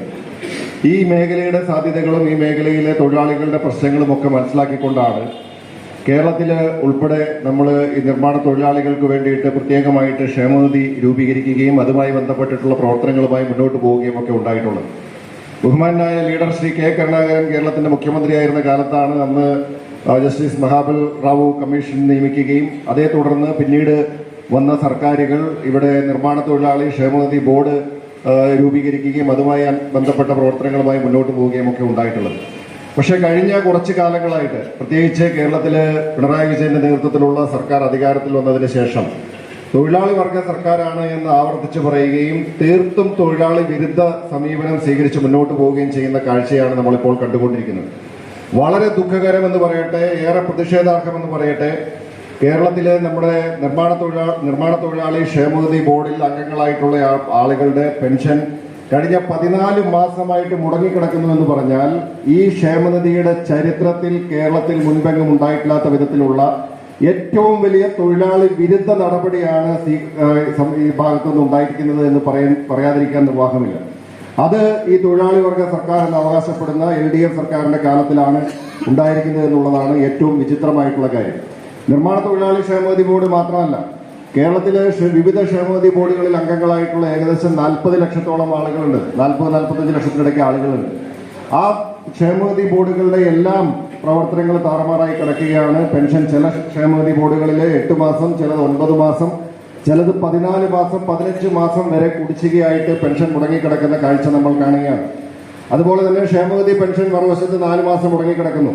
കേരളത്തിന്റെ മുഖ്യമന്ത്രി എപ്പോഴും പറയുന്നത് 4 മാസത്തെ പെൻഷനെ മുടങ്ങിയിട്ടുള്ളൂ, 4 മാസത്തെ പെൻഷൻ മാത്രമേ കുടിശ്ശികയായിട്ടുള്ളൂ എന്ന് പറയുന്നത്. അത് ക്ഷേമനിധി പെൻഷനാണ്, അല്ല അത് ക്ഷേമ പെൻഷനാണ്.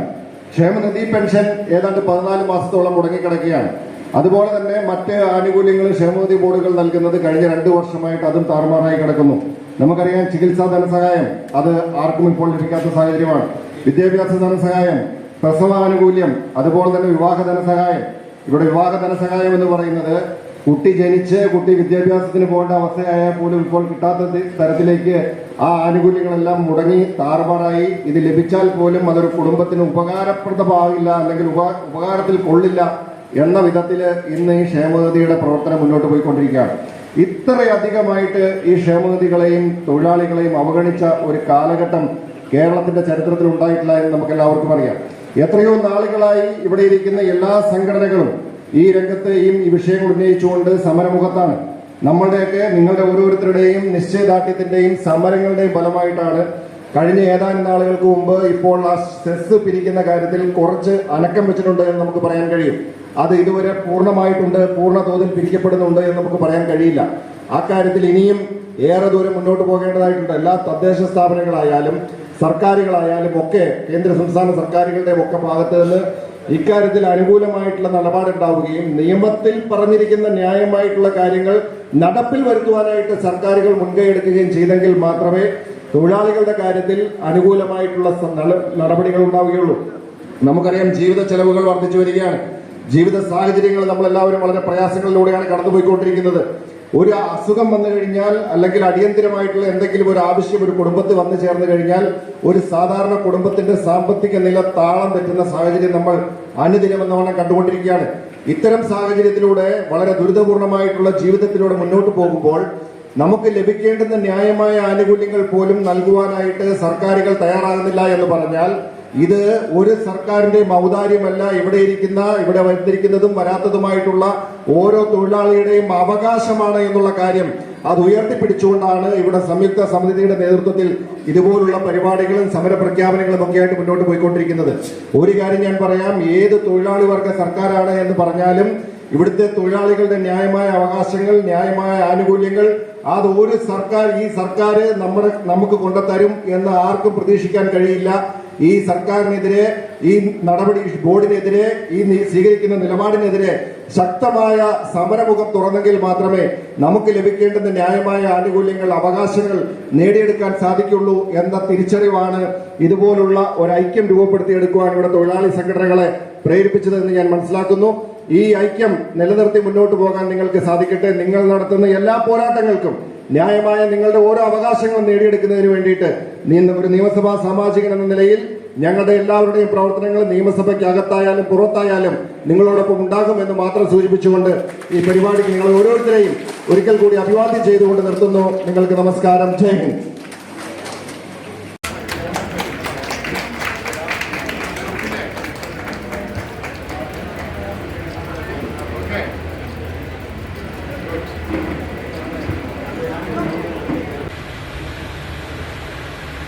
കർഷകത്തൊഴിലാളി സ്ത്രീയുടെ കൂലി 900 രൂപയാണ്. പാലക്കാട് ആലപ്പുഴയിലും പുരുഷന്മാരുടെ കൂലി അത്രേ ഉള്ളൂ. 1500 പാടത്ത് പണിയെടുക്കുന്ന പാലക്കാട്ട് ഞാൻ സംസാരിച്ചിട്ട് പറയാണ്, ഇന്ന് 800, 850, 900 മാക്സിമം പുരുഷനെ. സ്ത്രീക്കോ? പാലക്കാട്ട് ആരെങ്കിലും ഉണ്ടോ? അവിടെ 400 ഉറുപ്പിയുള്ളൂ സ്ത്രീക്ക്.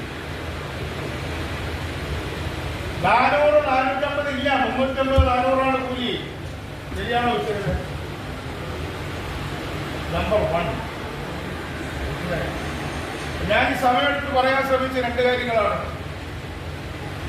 ഒന്ന്, നമ്മൾ വിചാരിക്കുന്നത് പോലെ പുരുഷന്മാരായ നല്ല കൂലി കിട്ടുന്നു എന്ന് പറയുന്ന തൊഴിലാളിക്ക് പോലും വാർഷിക വരുമാനം കുറവാണ്. ശരിയല്ലേ? സ്ത്രീകൾക്ക് കൂലി കിട്ടിയാലും പകുതിയാണ്. അപ്പൊ ഒരു സ്ത്രീ 100 ദിവസം 200 ദിവസം പണിക്ക് പോയാൽ അവർക്ക് കിട്ടുന്നത് 60,000 ഉറുപ്പിയാണ്, അല്ലെങ്കിൽ 75,000, 80,000 ഉറുപ്പിക. 200 ദിവസം പണിക്ക് പോയാൽ ബാക്കി ദിവസം അവർക്ക് പണിയില്ല. വാസ്തവത്തിൽ ഈ തൊഴിലുറപ്പ് പദ്ധതിയിൽ കൂടെങ്കിൽ ഇന്ത്യയിൽ പട്ടിണി മരണം നടക്കുകയായിരുന്നു. കോവിഡും അതുമായി ബന്ധപ്പെട്ട പണിക്കുറവും അതിന്റെ ഭാഗമായിട്ടുള്ള തൊഴിൽ തകർച്ചയും, നമ്മൾ വിലത്തകർച്ച എന്ന് കേട്ടിട്ടുണ്ട്. പക്ഷേ കോവിഡ് വന്നപ്പോണ്ടായത് തൊഴിലില്ലായ്മയല്ല, തൊഴിൽ തകർച്ചയാണ്. തൊഴിലില്ല, തൊഴിൽ ചെയ്യാൻ പാടില്ല. ഇതിന്റെയെല്ലാം ഫലമായി ഇന്ന് പ്രേമനോട് പറഞ്ഞ പാടത്തും തോട്ടിലും കെട്ടിടത്തിലും പണിയെടുക്കുന്ന ചുട്ടുകൊള്ളുന്ന വെയിലത്ത് വടക്കേ ഇന്ത്യയിൽ പോയ കൊടും തണുപ്പത്ത് അത് നമുക്ക് അറിഞ്ഞൂടാ, പെരും മഴയത്തും മഞ്ഞത്തും വെയിലത്തും പണിയെടുക്കുന്ന തൊഴിലാളിയുടെ വരുമാനം കുറഞ്ഞു. പറഞ്ഞു മൻമോഹൻ സിംഗും നരസിംഹറാവുവും എല്ലാം നേതൃത്വം കൊടുത്തുകൊണ്ട് നടപ്പിലാക്കിയ ഒരു വ്യവസ്ഥയാണ്. അതിന്റെ ഏറ്റവും ഉയർന്ന ഘട്ടമാണ് ഇന്ന് മോഡി ഗവൺമെന്റ് നടപ്പിലാക്കിക്കൊണ്ടിരിക്കുന്നത്. ഈസ് ഓഫ് ഡൂയിങ് ബിസിനസ് നമ്മുടെ MP-യുടെ പരാമർശിച്ചത് അതാണ് അവരുടെ ആപ്തവാക്യം. മോഡിയുടെ ആപ്തവാക്യം മാത്രമല്ല, ആ ആപ്തവാക്യം ഇന്ന് പിണറായി വിജയന്റെയും ആപ്തവാക്യമാണ്. എന്താണത്? തൊഴിൽ വ്യവസായ രംഗത്ത് നടപ്പിലാക്കുന്നത് ഈസ് ഓഫ് ഡൂയിങ് ബിസിനസ് ആണ്. കേരളത്തിനാണ് 1ാം സ്ഥാനം കിട്ടിയിരിക്കുന്നത്. പിണറായി വിജയൻ മോഡിയിൽ നിന്നും അവാർഡ് വാങ്ങി കേരളത്തിൽ വന്നിരിക്കുകയാണ്. ഞങ്ങൾ ഈസ് ഓഫ് ഡൂയിങ് ബിസിനസ് നടപ്പിലാക്കുന്നതിന് 1ാം സ്ഥാനം നേടിയത്. സുഹൃത്തുക്കളെ, തൊഴിലാളി സഖാക്കളെ, ഈ നയത്തിന് ഒരർത്ഥമേ ഉള്ളൂ. റിലയൻസും അംബാനിയും ഒക്കെ വരുന്ന വൻകിടക്കാർക്ക്, ലില്ലു മുതലാളിക്കും അതുപോലെയുള്ള കേരളത്തിലെ മുതലാളികൾക്കും ഒക്കെ വൻകിട മുതലാളികൾക്ക് ഈസിയായി ബിസിനസ് നടത്താൻ വേണ്ടിയുള്ള ഒരുക്കങ്ങൾ ചെയ്തു കൊടുക്കുക എന്നതാണ് അതിന്റെ അർത്ഥം. അവിടെ തൊഴിലാളി വരുന്നില്ല, തൊഴിലാളി ക്ഷേമ വരുന്നില്ല, തൊഴിലാളിയുടെ പ്രശ്നങ്ങളെ വരുന്നില്ല. ഒരു തൊഴിൽ നയമാണ്, അല്ലെങ്കിൽ ഒരു വ്യവസായ നയമാണ് ഈസ് ഓഫ് ഡൂയിങ് ബിസിനസ്. നിങ്ങൾ ആരും, ഒരു തൊഴിലാളിയും മുതലാളിയുടെ അടുത്തേക്ക് ചേർന്ന് കൂലി കൂടുതൽ ചോദിക്കരുത്, മിനിമം കൂലി ചോദിക്കരുത്, ബോണസ് ചോദിക്കരുത്, ഗ്രാറ്റുവിറ്റി ചോദിക്കരുത്, പെൻഷൻ ചോദിക്കരുത്. ഇതെല്ലാം ചോദിച്ചാൽ ഇവർ പേടിച്ചു പോകും, മുതലാളികൾ പേടിച്ചു പോകും, അവർ നാട് വിട്ടു പോകും, പിന്നെ നമുക്ക് ഗതിയില്ലാതാവും, ഒഴിവില്ലാതാവും. ഇതാണ് പറഞ്ഞു വരുന്നത്. അതുകൊണ്ട് അവരെ പേടിപ്പിക്കാതിരിക്കാൻ ഇതൊന്നും ചോദിക്കാതെ, ഓരോ അവകാശങ്ങളും തൊഴിലാളി ചോദിക്കാതെ പണിയെടുത്ത് കൊള്ളുക എന്നതാണ് ഈസ് ഓഫ് ഡൂയിങ് ബിസിനസിന്റെ അർത്ഥം. മറ്റൊന്നുമില്ല, അതാണ് അർത്ഥം. അവർക്ക് വേണ്ടി എല്ലാം ചെയ്തു കൊടുക്കുക. രാജ്യത്തിന്റെ സമ്പത്തും പ്രകൃതി വിഭവങ്ങളും വൈദ്യുതി ഉൾപ്പെടെയുള്ള കാര്യങ്ങളും വെള്ളവുമല്ല അവർക്ക് വെറുതെ കൊടുക്കുക. അധ്വാനവും വിടുതൽ കൊടുക്കണമെന്നാണ് പറയുന്നത്. ഇതിന്റെ അടിസ്ഥാനത്തിലാണ് ലേബർ കോഡ് വരുന്നത്. ആ ലേബർ കോഡുകളാണ് നടപ്പിലാക്കിക്കൊണ്ടിരിക്കുന്നത്. 4 ലേബർ കോഡുകൾ, പണിയെടുക്കുന്നവന്റെ പാകതയെ നിർണ്ണയിക്കുന്ന ലേബർ കോഡുകൾ. നമ്മൾ വിചാരിച്ചത് എന്താണ്? ഇതിനൊക്കെ എതിരാണ് ഇടതുപക്ഷം. എന്താണ് ഭരിക്കുന്നവർ? ഇടതുപക്ഷം. അത് പേരെയുള്ളൂ ഇടതുപക്ഷം. മാർക്സിസം ലെനിനിസം നമ്മുടെ പേരെയുള്ളൂ. അവരിന്ന് വലതുപക്ഷത്തിൽ അപ്പുറം നിൽക്കുന്നവരാണ്. കാരണം ഈ ലേബർ കോഡുകൾ ഈ സംസ്ഥാനത്ത് നടപ്പിലാക്കുന്നതിൽ മുൻപന്തിയിൽ നിൽക്കുന്നു. ഈ സംസ്ഥാനത്തല്ല, രാജ്യത്ത് നടപ്പിലാക്കുന്നതിൽ മുൻപന്തിയിൽ നിൽക്കുന്ന സംസ്ഥാനം കേരളമാണ്. അഖിലേന്ത്യാ തലത്തിൽ സെൻട്രൽ റൂൾസ് ലേബർ കോഡിന് ഇനിയും രൂപം കൊടുത്തിട്ടില്ല, സെൻട്രൽ റൂൾസ്. പക്ഷെ സംസ്ഥാനങ്ങളുടെ റൂൾസ് ഉണ്ടാക്കാൻ വേണ്ടി കേന്ദ്രം ആവശ്യപ്പെട്ടപ്പോൾ ഇന്ത്യയിൽ ആദ്യമായി 4 ലേബർ കോഡുകൾക്കും 4 റൂൾസ് ഉണ്ടാക്കി. ഇത്രയും വരുന്ന പുസ്തകങ്ങൾ എല്ലാ ട്രേഡിലും നടക്കുന്നതും കിട്ടിക്കണം. നമ്മുടെ ശിവകുട്ടിയുടെ നേതൃത്വത്തിൽ ലേബർ കോഡ് റൂൾസ് ഉണ്ടാക്കി, സംസ്ഥാന റൂൾസ് ഉണ്ടാക്കി കേന്ദ്രത്തിലേക്ക് അയച്ചു കൊടുത്തു. കേരളം പിണറായി വിജയന്റെയും ശിവകുട്ടിയുടെയും നേതൃത്വത്തിൽ അയച്ചു കൊടുത്തിരിക്കുകയാണ്. ഒരു മീറ്റിംഗ് വിളിച്ചിരുന്നത് ഈ ലേബർ കോഡുകൾ ഇങ്ങനെ വന്നിരിക്കുകയാണ്, നമുക്ക് എന്ത് ചെയ്യാൻ പറ്റുന്നൊക്കെ ചോദിച്ചുകൊണ്ട് കേരളത്തിലെ പ്രശ്നങ്ങളെ കുറിച്ച് മുഖ്യമന്ത്രിയും ലേബർ മിനിസ്റ്റർ പ്രത്യേകിച്ചും വന്നിട്ടുള്ള അധ്യക്ഷനായിട്ടുള്ള ഒരു മീറ്റിംഗ്. ആ മീറ്റിംഗിൽ ഞങ്ങളുടെ ട്രേഡ് യൂണിയൻ, സംയുക്ത ട്രേഡ് യൂണിയൻ വേദിയിൽ ഇവിടെ ഐക്യ ട്രേഡ് യൂണിയനെ കുറിച്ച് പറയാനായി സ്പോൺസറിംഗ് കമ്മിറ്റിയല്ല, കേന്ദ്ര trade union Aikyavedi 11 trade union, BMS ഒഴികെയുള്ള ട്രേഡ് യൂണിയൻ 10 ട്രേഡ് യൂണിയൻ. ആ ട്രേഡ് യൂണിയനിലെ ഇന്ത്യയിലെ പ്രധാനപ്പെട്ട ട്രേഡ് യൂണിയൻ 6ാമത്തെ ട്രേഡ് യൂണിയനായ AIUTC അംഗമാണ് ഞാൻ. ഞാനിതിന്റെ പ്രതികരിച്ചായി പങ്കെടുത്തത്. അതിൽ ചർച്ച വന്നപ്പോൾ ഞാനിതിന്റെ വിശദാംശം കടക്കുന്നില്ല. ട്രേഡ് യൂണിയൻ നേതാവായ CITയുടെ നേതാവും MP-മായിരിക്കുന്ന സഹവളമല കാര്യം പറഞ്ഞത് അദ്ദേഹം അതിന്റെ പാർലമെന്ററി ബോർഡിൽ അംഗമാണ്. ഇത് നടപ്പിലാക്കുന്നതിലുള്ള parliamentary board committee standing committee. അതേ പറഞ്ഞ ഇതിന്റെ ചർച്ച വന്നപ്പോൾ ഞാൻ ഞെട്ടിയല്ല, ഞാൻ അല്പം ജാഗ്രതയാണ് എനിക്കുണ്ടായി. കാരണം കേരളമാണ് ആദ്യമായി ലേബർ കോഡുകൾക്ക് സംസ്ഥാന റൂൾസ് ഉണ്ടാക്കി അയച്ചു തന്നത്. എന്നിട്ട് മന്ത്രിയോട് പറഞ്ഞു, ശിവൻകുട്ടി മന്ത്രിയോട് അല്പം ഒരു ചവിട്ടി പിടിക്കണം സഹായം, ഇത്ര ധൃതി വേണ്ട നമുക്ക്. ഞാൻ പറയുന്നത് ഒരു ഔദ്യോഗിക മീറ്റിംഗിൽ വന്ന കാര്യമാണ്. എന്താണ് ഇതിന്റെ അർത്ഥം? അർത്ഥം ഒന്നേ ഉള്ളൂ. കേന്ദ്രത്തിന്റെ മോഡിയുടെ ലേബർ കോഡ് നടപ്പിലാക്കുന്ന കാര്യത്തിൽ BJP ഭരിക്കുന്ന സംസ്ഥാനങ്ങളെക്കാൾ മുൻപന്തിയിലാണ് ഈ കേരളം നിൽക്കുന്നത്. പിണറായി വിജയന്റെ നേതൃത്വത്തിൽ എന്തിനു വേണ്ടിയാണ് പറയുന്നത്, ആർക്ക് വേണ്ടിയാണെന്ന് നമുക്കറിയാം എന്താണ് നടന്നുകൊണ്ടിരിക്കുന്നത്. അതാണ് നിലപാട്. ഈ നിലപാടുള്ള ഒരു ഗവൺമെന്റിൽ നിന്നും നമുക്ക് കൂടുതൽ പ്രതീക്ഷിക്കാൻ പറ്റില്ല. അസംഘടിത മേഖലയിൽ പെട്ടിരിക്കുന്ന ലോകത്തെ ഏറ്റവും വലിയ അസംഘടിത വിഭാഗമാണ് ഇന്ത്യയിൽ. പണിയെടുക്കുന്നവരിൽ 90% അസംഘടിത മേഖല. ആ അസംഘടിത മേഖലയിൽ കൺസ്ട്രക്ഷൻ മേഖല എന്ന് പറഞ്ഞാൽ, നിർമ്മാണ മേഖല എന്ന് പറഞ്ഞാൽ രാജ്യത്തെ സെക്കൻഡ് ലാർജസ്റ്റ് ആണ്.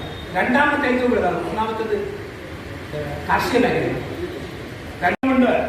കഴിഞ്ഞ 2 വർഷക്കാലമായി അതിന്റെ സംഘടിത ശക്തി വർദ്ധിപ്പിച്ചു വരുന്നു എന്നുള്ളത് ഇതര തൊഴിലാളി വിഭാഗങ്ങൾക്കാകെ മാതൃകയായി മാറുകയാണ് വീട്ടു നിർമ്മാണ തൊഴിലാളികൾ. നമുക്കറിയാം, വ്യത്യസ്തമായ രാഷ്ട്രീയ ധാരയുള്ളവരാണ് നമ്മളെല്ലാം. പക്ഷേ പണിയെടുക്കുന്നവർക്ക് ഒരുമിച്ച് നിൽക്കണം എന്നുള്ള മുദ്രാവാക്യം ഉയർത്തി വന്ന തൊഴിലാളികൾക്ക് പ്രസ്ഥാനങ്ങൾ മാറി നിൽക്കുമ്പോൾ ഞങ്ങൾ പണിയെടുക്കുന്നിടത്ത് ഒരുമിച്ച് നിൽക്കുകയാണ്. ഞങ്ങൾ സംഘടനാ വ്യത്യാസങ്ങൾക്ക് അതീതമായി, രാഷ്ട്രീയ വ്യത്യാസങ്ങൾക്ക് അതീതമായി, ജാതി മതങ്ങൾക്ക് അതീതമായി, സ്ത്രീയെന്നോ പുരുഷനെന്നോ വ്യത്യാസമില്ലാതെ പണിയെടുക്കുന്ന നിർമ്മാണ തൊഴിലാളികൾ ഒരുമിച്ച് നിൽക്കുകയാണ് എന്ന് പറഞ്ഞുകൊണ്ട് 36 സംഘടനകളായിട്ട് 2 വർഷക്കാലമായി ഈ ഐക്യസമിതി പ്രവർത്തിക്കുക. കൂടുതൽ സംഘടനകൾ ഇതിലേക്ക് അണിചേരുകയാണ്. തീർച്ചയായിട്ടും ഞാൻ സൂചിപ്പിച്ചതുപോലെ ഇതര മേഖലയിലെ തൊഴിലാളികൾക്കും മാതൃകയായിക്കൊണ്ട് വീണ്ടും നിർമ്മാണ തൊഴിലാളി വർഗ ഐക്യത്തിനും തൊഴിലാളി വർഗത്തിന്റെ സമരശേഷിക്കും ഒരു മാതൃകയായി മാറുന്നു എന്നുള്ളതാണ് ഏറ്റവും വലിയ പ്രത്യേകത. ഒരു തർക്കവും വേണ്ട. ഇന്ന് മാറി നിൽക്കുന്ന സംഘടനകൾ അടക്കം ഈ ഐക്യസമിതിയിലേക്ക് യോജിച്ചുകൊണ്ട് നിർമ്മാണ തൊഴിലാളി മേഖലയിലെ മുഴുവൻ തൊഴിലാളികളെ ഉൾക്കൊള്ളുന്ന ഒരു പ്രസ്ഥാനമായി ഇത് മാറും. അതല്ലെങ്കിൽ ആ തൊഴിലാളികൾ ആ പ്രസ്ഥാനങ്ങളെ വലിച്ചെറിയും എന്നുള്ള കാര്യത്തിൽ ഒരു തർക്കവും നിങ്ങൾക്ക് വേണ്ട. അതുകൊണ്ട് ആ നിലയിലേക്ക് ഒരു ഐക്യ പ്രസ്ഥാനമായി, ഒരു സമരോത്സുകതയായി മാറുന്ന ഈ പ്രസ്ഥാനം ഇങ്ങനെ നിൽക്കുന്നതിന് പ്രധാനപ്പെട്ട കാരണം 2 കാരണമാണെന്നാണ് ഞാൻ മനസ്സിലാക്കുന്നത്. ഒന്ന്, ഇതിനകത്തുള്ള ജനാധിപത്യം. 36 സംഘടനകൾ, 36 വ്യത്യസ്തമായ രാഷ്ട്രീയ ധാരകൾ ഒക്കെയുള്ള പ്രസ്ഥാനങ്ങളെ ഒരുമിച്ച് നിർത്തണമെന്നുണ്ടെങ്കിൽ ഇതിനകത്തെ ജനാധിപത്യം ആ ജനാധിപത്യമായി നിലനിൽക്കാൻ കഴിയും. മറ്റൊന്ന്, ഇതിന്റെ സമരോത്സുകത. നിരന്തരമായി തൊഴിലാളികളുടെ പ്രശ്നങ്ങൾ ഉയർത്തിക്കൊണ്ട് സമരങ്ങൾ നയിക്കുകയും ജനാധിപത്യപരമായി പ്രവർത്തിക്കുകയും ചെയ്തില്ലെങ്കിൽ ഇങ്ങനെ ഒരു ഐക്യസമിതിക്ക് നിൽക്കാൻ കഴിയും. അതുകൊണ്ട് ആ അർത്ഥത്തിൽ ഈ ഒരു ഐക്യസമിതി മാതൃകയായി പ്രവർത്തിക്കുന്നു എന്നുള്ളതാണ് NDA സംബന്ധിച്ച് ഞങ്ങൾ മനസ്സിലാക്കുന്ന ഒരു പ്രധാനപ്പെട്ടത്. അതുകൊണ്ട് ഈ ഐക്യസമിതിയുടെ നേതൃത്വത്തിൽ ഇത്തരം പ്രവർത്തനങ്ങൾ ഏറ്റെടുത്ത് നടത്തുമ്പോൾ നമുക്ക് നേരത്തെ ഇവിടെ ചർച്ച ചെയ്യാൻ ആവർത്തിക്കുന്നില്ല. 15 മാസമായി നമ്മുടെ ക്ഷേമം കൃഷിയ, നമ്മുടെ തൊഴിലിന്റെ ഒട്ടേറെ പ്രശ്നങ്ങൾ, കാലോചിതമായി വേതനം വർദ്ധിപ്പിക്കുന്നില്ല, പെൻഷൻ വർദ്ധിപ്പിക്കുന്നില്ല, അവശത അനുഭവിക്കുന്നവർക്ക് ആനുകൂല്യങ്ങൾ കൊടുക്കുന്നില്ല, ഒക്കെയായിട്ടുള്ള പ്രശ്നങ്ങൾ ഏറ്റെടുത്തുകൊണ്ട് നിരന്തരമായി നമ്മൾ സമരം ചെയ്യുമ്പോൾ 2-3 കാര്യങ്ങൾ എനിക്ക് ഉദ്ദേശമായി വെക്കാനുണ്ട്. ഒന്ന്, നമ്മൾ ഈ ക്ഷേമനിധി ബോർഡിന്റെ പ്രവർത്തനങ്ങളെ സംബന്ധിച്ച് ഗൗരവമായി പഠന വിധേയമാണ്. കാരണം ചുമരുണ്ടെങ്കിൽ ചിത്രം എഴുതാൻ കഴിയുമെന്ന് പറയുന്ന പോലെ ഈ ക്ഷേമനിധി ബോർഡ് എങ്ങനെയാണ് തകർച്ചയിലേക്ക് പോയത് എന്നുള്ളത് ഗൗരവമായി പരിശോധിക്കും. നമ്മളെ സംബന്ധിച്ചിടത്തോളം ക്ഷേമനിധി ബോർഡ് നിലനിൽക്കേണ്ടത് ഏറ്റവും പ്രധാനപ്പെട്ട ഒരു ആവശ്യമാണ്. കാരണം ഒരു വ്യവസായം ഉണ്ടെങ്കിലേ തൊഴിലാളികളുള്ളൂ നമുക്കറിയാം. ഞങ്ങൾക്കറിയാം കൊച്ചിൻ ഷിപ്പ്യാർഡ് ഒരു തകർച്ചയിൽ പോയ സമയത്ത് പി വി ചെറിയാന്റെ നേതൃത്വത്തിലുള്ള ട്രേഡ് യൂണിയൻ പ്രസ്ഥാനം പുറത്തു നിന്നൊരു ടെക്നിക്കൽ വിദഗ്ധനെ വെച്ചുകൊണ്ട് ഷിപ്പ്യാർഡിന്റെ പ്രശ്നങ്ങൾ പഠിക്കുകയും ആ ഷിപ്പ്യാർഡ് മെച്ചപ്പെടുത്താനുള്ള നിർദ്ദേശങ്ങൾ മുന്നോട്ട് വെക്കുകയും അത് നടപ്പിലാക്കാനായിട്ട് സമരം ചെയ്യുകയും ചെയ്ത പ്രസ്ഥാനം. അതുപോലെ ക്ഷേമനിധി ബോർഡിനെ സംബന്ധിച്ച് CP പറഞ്ഞു, നല്ലൊരു പഠനം 98 കിലോമീറ്റർ നടത്തിയിട്ടുണ്ട്. തീർച്ചയായിട്ടും ആ പഠനം ഈ സംഘടന എടുക്കണം. ആ പഠനം എടുത്തുകൊണ്ട് കാലോചിതമായ സ്ഥിതിവിവര കണക്കുകൾ അടക്കം വെച്ചുകൊണ്ട് ക്ഷേമനിധി ബോർഡിന്റെ പ്രവർത്തനം, സെസ് കളക്ഷന്റെ മെച്ചപ്പെടുത്തൽ, ഈ പ്രശ്നം സജീവമാണ്.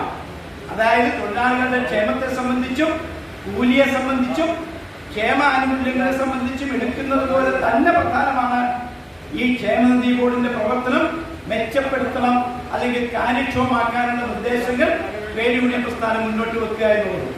അതുകൊണ്ട് ആ കാര്യത്തിൽ ഒരു ശക്തമായ ഇടപെടൽ ഈ പ്രസ്ഥാനം, ഈ ഐക്യസമിതി മുന്നോട്ട് വെക്കേണ്ടതുണ്ട് എന്നുള്ളതാണ് എനിക്ക് സൂചിപ്പിക്കാനുള്ള ഒരു പ്രധാനപ്പെട്ട കാര്യം. മറ്റുള്ളതൊന്ന്, ഈ പറഞ്ഞ നമ്മുടെ ഇതര സംസ്ഥാനങ്ങളിലെ ക്ഷേമനിധി ബോർഡുകൾ പരിശോധിക്കണം. ഞാൻ മനസ്സിലാക്കിയിട്ടുള്ളത് തമിഴ്നാട്ടിലടക്കം മെച്ചപ്പെട്ട ആനുകൂല്യങ്ങൾ കൊടുക്കുന്നുണ്ട് എന്നുള്ളതാണ്.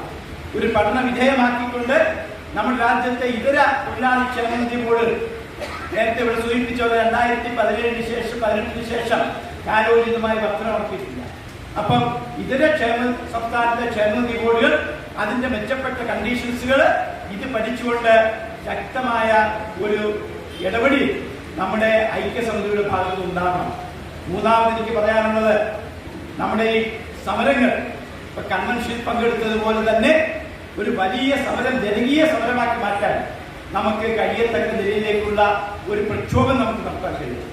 ആ നിലയിലേക്ക് ഈ ഐക്യസമിതിയുടെ പ്രവർത്തനങ്ങൾ നടത്തുമ്പോൾ ഞാൻ മനസ്സിലാക്കിയിട്ടുള്ളത് ഒരു ആൾ ഇന്ത്യ പ്രക്ഷോഭത്തിനടക്കം ഈ ഐക്യസമിതി തയ്യാറാവുന്നു എന്നുള്ളതാണ്. തീർച്ചയായിട്ടും കേന്ദ്ര ഗവൺമെന്റിന്റെ തൊഴിൽ നയങ്ങൾ അടക്കം നമ്മൾക്കറിയാം എല്ലാ ആനുകൂല്യങ്ങളും കവർന്നെടുക്കുകയാണ്. മിനിമം കൂലി ഇല്ലാതാവുന്നു, 8 മണിക്കൂർ ജോലി. മെയിലിൽ നമ്മൾ ആഘോഷിക്കുമ്പോൾ നമ്മൾ മറക്കുന്ന ഒരു കാര്യമുണ്ട്. 8 മണിക്കൂർ ജോലി, 8 മണിക്കൂർ വിശ്രമം, 8 മണിക്കൂർ വിനോദം എന്ന മുദ്രാവാക്യം ഇന്ന് തൊഴിൽ രംഗത്ത് ഇല്ലാതാവുകയാണ്. 12, 13, 14 മണിക്കൂർ പണിയെടുക്കുന്നു. ആനുകൂല്യങ്ങൾ ഇല്ലാതാവുന്നു, മിനിമം കൂലി ഇല്ലാതാവുന്നു, സംഘടിക്കാനുള്ള അവകാശം ഇല്ലാതാവുന്നു, കളക്റ്റീവ് ബാർഗൈനിങ് കൂട്ടായി വിലപേശാനുള്ള അവകാശം ഇല്ലാതാവുന്നു. അങ്ങനെ നേടിയെടുത്ത ആനുകൂല്യങ്ങളെല്ലാം കേന്ദ്ര ഗവൺമെന്റ് കവർന്നെടുക്കുകയും ലേബർ കോഡിലൂടെ ഇല്ലാതാവുകയും ചെയ്യുമ്പോൾ നിർമ്മാണ തൊഴിലാളികളെങ്കിലും ദേശവ്യാപകമായ സമരത്തിലേക്ക് വരുന്നു എന്നുള്ളത്, തയ്യാറെടുക്കുന്നു എന്നുള്ളത് ഏറ്റവും നല്ലൊരു കാര്യമാണ് എന്നാണ് എനിക്ക് സൂചിപ്പിക്കാനുള്ള ഒരു പ്രധാനപ്പെട്ട കാര്യം. നമ്മെ സംബന്ധിച്ചിടത്തോളം ഏറ്റവും ഒരു ആഹ്ലാദത്തിന്റെ ദിനമാണെന്ന്. കഴിഞ്ഞ 26 മാസങ്ങൾക്ക് മുമ്പ് 2022 നവംബറിൽ ഇതേ ഹാളിൽ വെച്ച് NGO-യും AICTയും അത് FITയും GUCAയും RNDയും കൂടി ചേർന്നുകൊണ്ട് ഒരു സമര മുന്നേറ്റം സംഘടിപ്പിക്കുവാൻ വേണ്ടി അന്നിവിടെ പ്രവർത്തക കൺവെൻഷൻ വിളിച്ചു കൂട്ടിക്കൊണ്ട്, സമരപ്രഖ്യാപന കൺവെൻഷൻ വിളിച്ചു കൂട്ടിക്കൊണ്ട് ഇവിടെ ക്ഷേമനിധി ബോർഡിലേക്കും സെക്രട്ടറിയിലേക്കും സമരം നടത്തുകയും തുടർന്ന് ഇത്തരം സംഘടനകളെ ചേർത്തുകൊണ്ട് 36 സംഘടനകളെ ചേർത്തുകൊണ്ട് അതിശക്തമായ പ്രക്ഷോഭങ്ങൾക്ക് നമ്മൾ നിരന്തരം നടത്തുവാൻ സാധിച്ചതിൽ ഏറ്റവും കൂടുതൽ സന്തോഷിക്കുന്ന ഒരു ദിനമാണിന്ന്.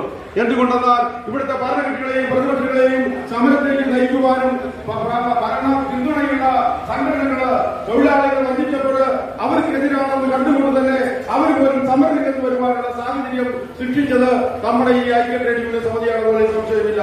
ആയതുകൊണ്ട് തന്നെ നമ്മൾ നടത്തിയ പ്രക്ഷോഭത്തിന് തുടർ പ്രക്ഷോഭം എന്ന നിലയിൽ തീർച്ചയായും വിവിധ സംസ്ഥാനങ്ങൾ പരിശോധിച്ചപ്പോൾ ഇവിടത്തേക്കാൾ 1600 പകരം 10,000, 5,000, 10,000 രൂപ പെൻഷൻ പറ്റുന്ന ഒരുപാട് സംസ്ഥാനങ്ങളുണ്ട്. നിർമ്മാണ തൊഴിലാളികൾ, അതുപോലെ തന്നെ വിവാഹത്തിന് 1 ലക്ഷം രൂപ കൊടുക്കുന്ന, അപകടം നടത്തിയാൽ 10 ലക്ഷം കൊടുക്കുന്ന ഒരുപാട് സംസ്ഥാനങ്ങളുണ്ട് ഈ ക്ഷേമനിധി ബോർഡുകളിൽ. ആയതുകൊണ്ട് തന്നെ ക്ഷേമനിധിയുടെ മാതാവ് അറിയപ്പെടുന്ന കേരളത്തിൽ തുടക്കം കുറിച്ചുവെങ്കിൽ ആ കേരളത്തിലേക്കാൾ എത്രയോ മുന്നിൽ മറ്റ് സംസ്ഥാനങ്ങളിലെ ക്ഷേമനിധി പോയിട്ടുണ്ടെങ്കിൽ തീർച്ചയായും അത്തരത്തിലൊരു ക്ഷേമനിധി ഇന്ത്യ മഹാരാജ്യത്തിന്റെ ഭാഗമെന്ന നിലയിൽ ഇന്ത്യയിലെ സംസ്ഥാനങ്ങൾ മൊത്തത്തിൽ നടപ്പിലാക്കിയിട്ടുന്നതിന് വേണ്ടിയുള്ള പ്രക്ഷോഭത്തിന്റെ ഭാഗമായി തീർച്ചയായും നമ്മളും അത്തരം പ്രക്ഷോഭത്തിന്റെ ഭാഗമായി നമ്മുടെ ഈ സംഘടന ദേശീയ തലത്തിലേക്ക് കൊണ്ടുപോകണമെന്ന് നമ്മുടെ സമരപ്രഖ്യാപന കൺവെൻഷനിൽ നമ്മൾ തീരുമാനമെടുത്തത് അടുത്ത് നടപ്പിലാക്കുവാനും തുടർന്ന് ഈ മാസം തന്നെ ഈ കേരള ഗവൺമെന്റിന്റെ നമ്മുടെ പെൻഷനടക്കം പിടിച്ചു വെച്ചിരിക്കുന്നതിനുള്ള സമര പ്രഖ്യാപനങ്ങൾ അടക്കം നടത്തേണ്ടതായിട്ടുണ്ട്. അത്തരം കാര്യങ്ങളൊക്കെ ഉച്ചകഴിഞ്ഞ് നമ്മൾ വിലയിരുത്തുന്നതിന് വേണ്ടി എല്ലാവരും പങ്കെടുക്കണമെന്ന് മാത്രം അഭ്യർത്ഥിച്ചുകൊണ്ട് നിങ്ങൾക്ക് all India centre of trade യൂണിയൻസിന്റെയും ദേശീയ നിർമ്മാണ തൊഴിലാളികളുടെയും അഭിവാദ്യം അർപ്പിച്ചുകൊണ്ട് ഞാൻ വാർത്ത മുദ്രിക്കുന്നു. നിങ്ങൾക്ക് എന്റെ വിപ്ലവാകാം. 60 വയസ്സെന്ന് പറയുന്നത് പെൻഷൻ പ്രായമാണ്, റിട്ടയർമെന്റ് പ്രായം. കേന്ദ്ര സർക്കാർ 60, സംസ്ഥാന സർക്കാർ 50. അത് കഴിഞ്ഞ് പണിയെടുക്കാൻ ആഗ്രഹമുള്ളവർക്ക് താല്പര്യമുള്ളവർ പണിയെടുക്കാം. 90, 100, 150 വയസ്സ് വരെ പണിയെടുക്കാം. സർക്കാരുണ്ട്. ഇത് 60 വയസ്സ് കഴിഞ്ഞാൽ അവർക്ക് ജീവിക്കാൻ ആവശ്യമായ പെൻഷൻ കൊടുക്കണമെന്ന കാര്യത്തിൽ ഒരു വിട്ടുവീഴ്ചയും പാടില്ല. നമ്മൾ പ്രധാനപ്പെട്ട ഉത്തരവാദിത്തമായിരിക്കും. അല്ലാതെ ആരോഗ്യമുണ്ടെങ്കിലും ആസ്മ രോഗിയാണെങ്കിലും ക്യാൻസർ രോഗിയാണെങ്കിലും തൊഴിലുറപ്പ് ഉൾപ്പെടെ പണിയെടുക്കുക എന്ന് പറയുന്ന നിലപാടുകളോട് ഒട്ടും യോജിക്കാൻ കഴിയും. റിട്ടയർമെന്റ് പ്രായം കഴിഞ്ഞാൽ മറ്റ് വികസിത രാജ്യങ്ങളിൽ കൊടുക്കുന്നതിന് സമാനമായ രംഗം കൊടുത്തില്ലെങ്കിൽ പോലും ഒരു മനുഷ്യന്റെ അടിസ്ഥാന ആവശ്യങ്ങൾ നിർവഹിക്കാൻ ആവശ്യമായ പെൻഷൻ കൊടുത്തേ കഴിയും. അതിനുവേണ്ടിയുള്ള പദ്ധതിയാണ് കേന്ദ്ര സർക്കാരും സംസ്ഥാന സർക്കാരും നടപ്പിലാക്കുന്നത്. അതല്ലാതെ 90 വയസ്സ് വരെ പണിയെടുത്ത് ജീവിക്കട്ടെ എന്ന് പറയുന്ന ആ നിലപാടിന് വേണ്ടിയെല്ലാം നമ്മളിവിടെ കൂടി നമ്മുടെ കിട്ടാത്ത പെൻഷൻ അത് അടിയന്തരമായി കിട്ടണം. തൊഴിലാളികളുടെ അവരുടെ അംശാദായത്തിന്റെ അടിസ്ഥാനത്തിൽ പിരിച്ച പണവും സെസ്സും ഉൾപ്പെടെ അവർ കിട്ടേണ്ട ആനുകൂല്യങ്ങൾ അവകാശങ്ങൾ കിട്ടണം. അതിൽ കുടിശ്ശിക വരുത്തരുത്, അത് കാലാനുസൃതമായി വർദ്ധിപ്പിക്കണം എന്നീ ആവശ്യങ്ങൾ ഉന്നയിച്ചുകൊണ്ടാണ്. അതുകൊണ്ട് തന്നെ അത്തരം ഡിമാൻഡുകൾ നേരിടുന്നതിനുള്ള വിട്ടുവീഴ്ചയില്ലാത്ത പോരാട്ടമാണ് ഇന്ന് വർത്തമാനകാലം ആവശ്യപ്പെടുന്നത്. അതിനുവേണ്ടിയാണ് നമ്മളിവിടെ ഒത്തുകൂടിയുള്ളത്, ഇവിടെ തീരുമാനങ്ങൾ എടുക്കുന്നത്, നമ്മൾ പ്രമേയങ്ങൾ പാസ്സാക്കുന്നത്, സമരത്തിന് വേണ്ടിയുള്ള ഒരുക്കങ്ങൾ നടത്തുന്നത്. പ്രിയപ്പെട്ടവരെ, ഞാൻ ചുരുക്കുക, ഇന്ന് ലോകത്തെമ്പാടും തൊഴിൽ ഒരവകാശമല്ലാതെ ആയിക്കൊണ്ടിരിക്കുന്ന ഒരു കാലത്ത് അത് കോർപ്പറേറ്റുകളുടെ ഔദാര്യമായി മാറിക്കൊണ്ടിരിക്കുന്ന ഒരു കാലത്താണ് നാം ജീവിക്കുന്നത്. എല്ലാ കൊച്ചു കൊച്ചു സ്ഥാപനങ്ങളും കൊച്ചു കൊച്ചു സംരംഭങ്ങളും അവസാനിക്കുകയും കോർപ്പറേറ്റുകളുടെ നിയന്ത്രണത്തിലേക്ക് എല്ലാ സ്ഥാപനങ്ങളും ഒരുമിച്ച് കൂടിച്ചേരുകയും ചെയ്യുന്ന ഒരു കാലത്ത് 6000 മുതൽ 12,000 വരെയാണ് 18 വയസ്സായ ഒരു ചെറുപ്പക്കാരനോ കുട്ടിക്കോ കിട്ടുന്ന കൂലി എന്ന് പറയുന്നത്. നമ്മുടെ കേരളത്തിൽ ഉയർന്നുപോയിക്കൊണ്ടിരിക്കുന്ന കോർപ്പറേറ്റ് സ്ഥാപനങ്ങളിൽ 12,000 രൂപയാണ് രാവിലെ 8 മണി മുതൽ വൈകിട്ട് 9 മണി വരെ പണിയെടുത്താൽ കിട്ടുന്ന കൂലി.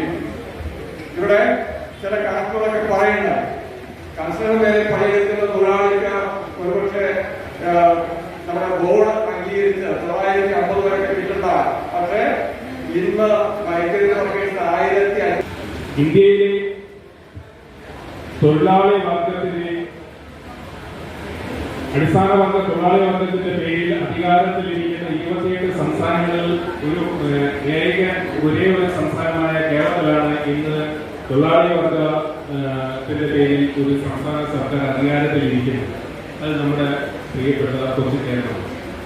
ആ കൊച്ചു കേരളത്തിലാണ് ഇന്ന് മറ്റ് സംസ്ഥാനങ്ങളെ അപേക്ഷിച്ച് തൊഴിലാളികൾ ദുരിതപൂർണമായ കൊടും പട്ടിണിയിലേക്ക് എത്തിച്ചേർന്നിരിക്കുന്നത് എന്നത് ഒരു വിരോധാഭാസമായ ഒരു കാര്യമാണ്.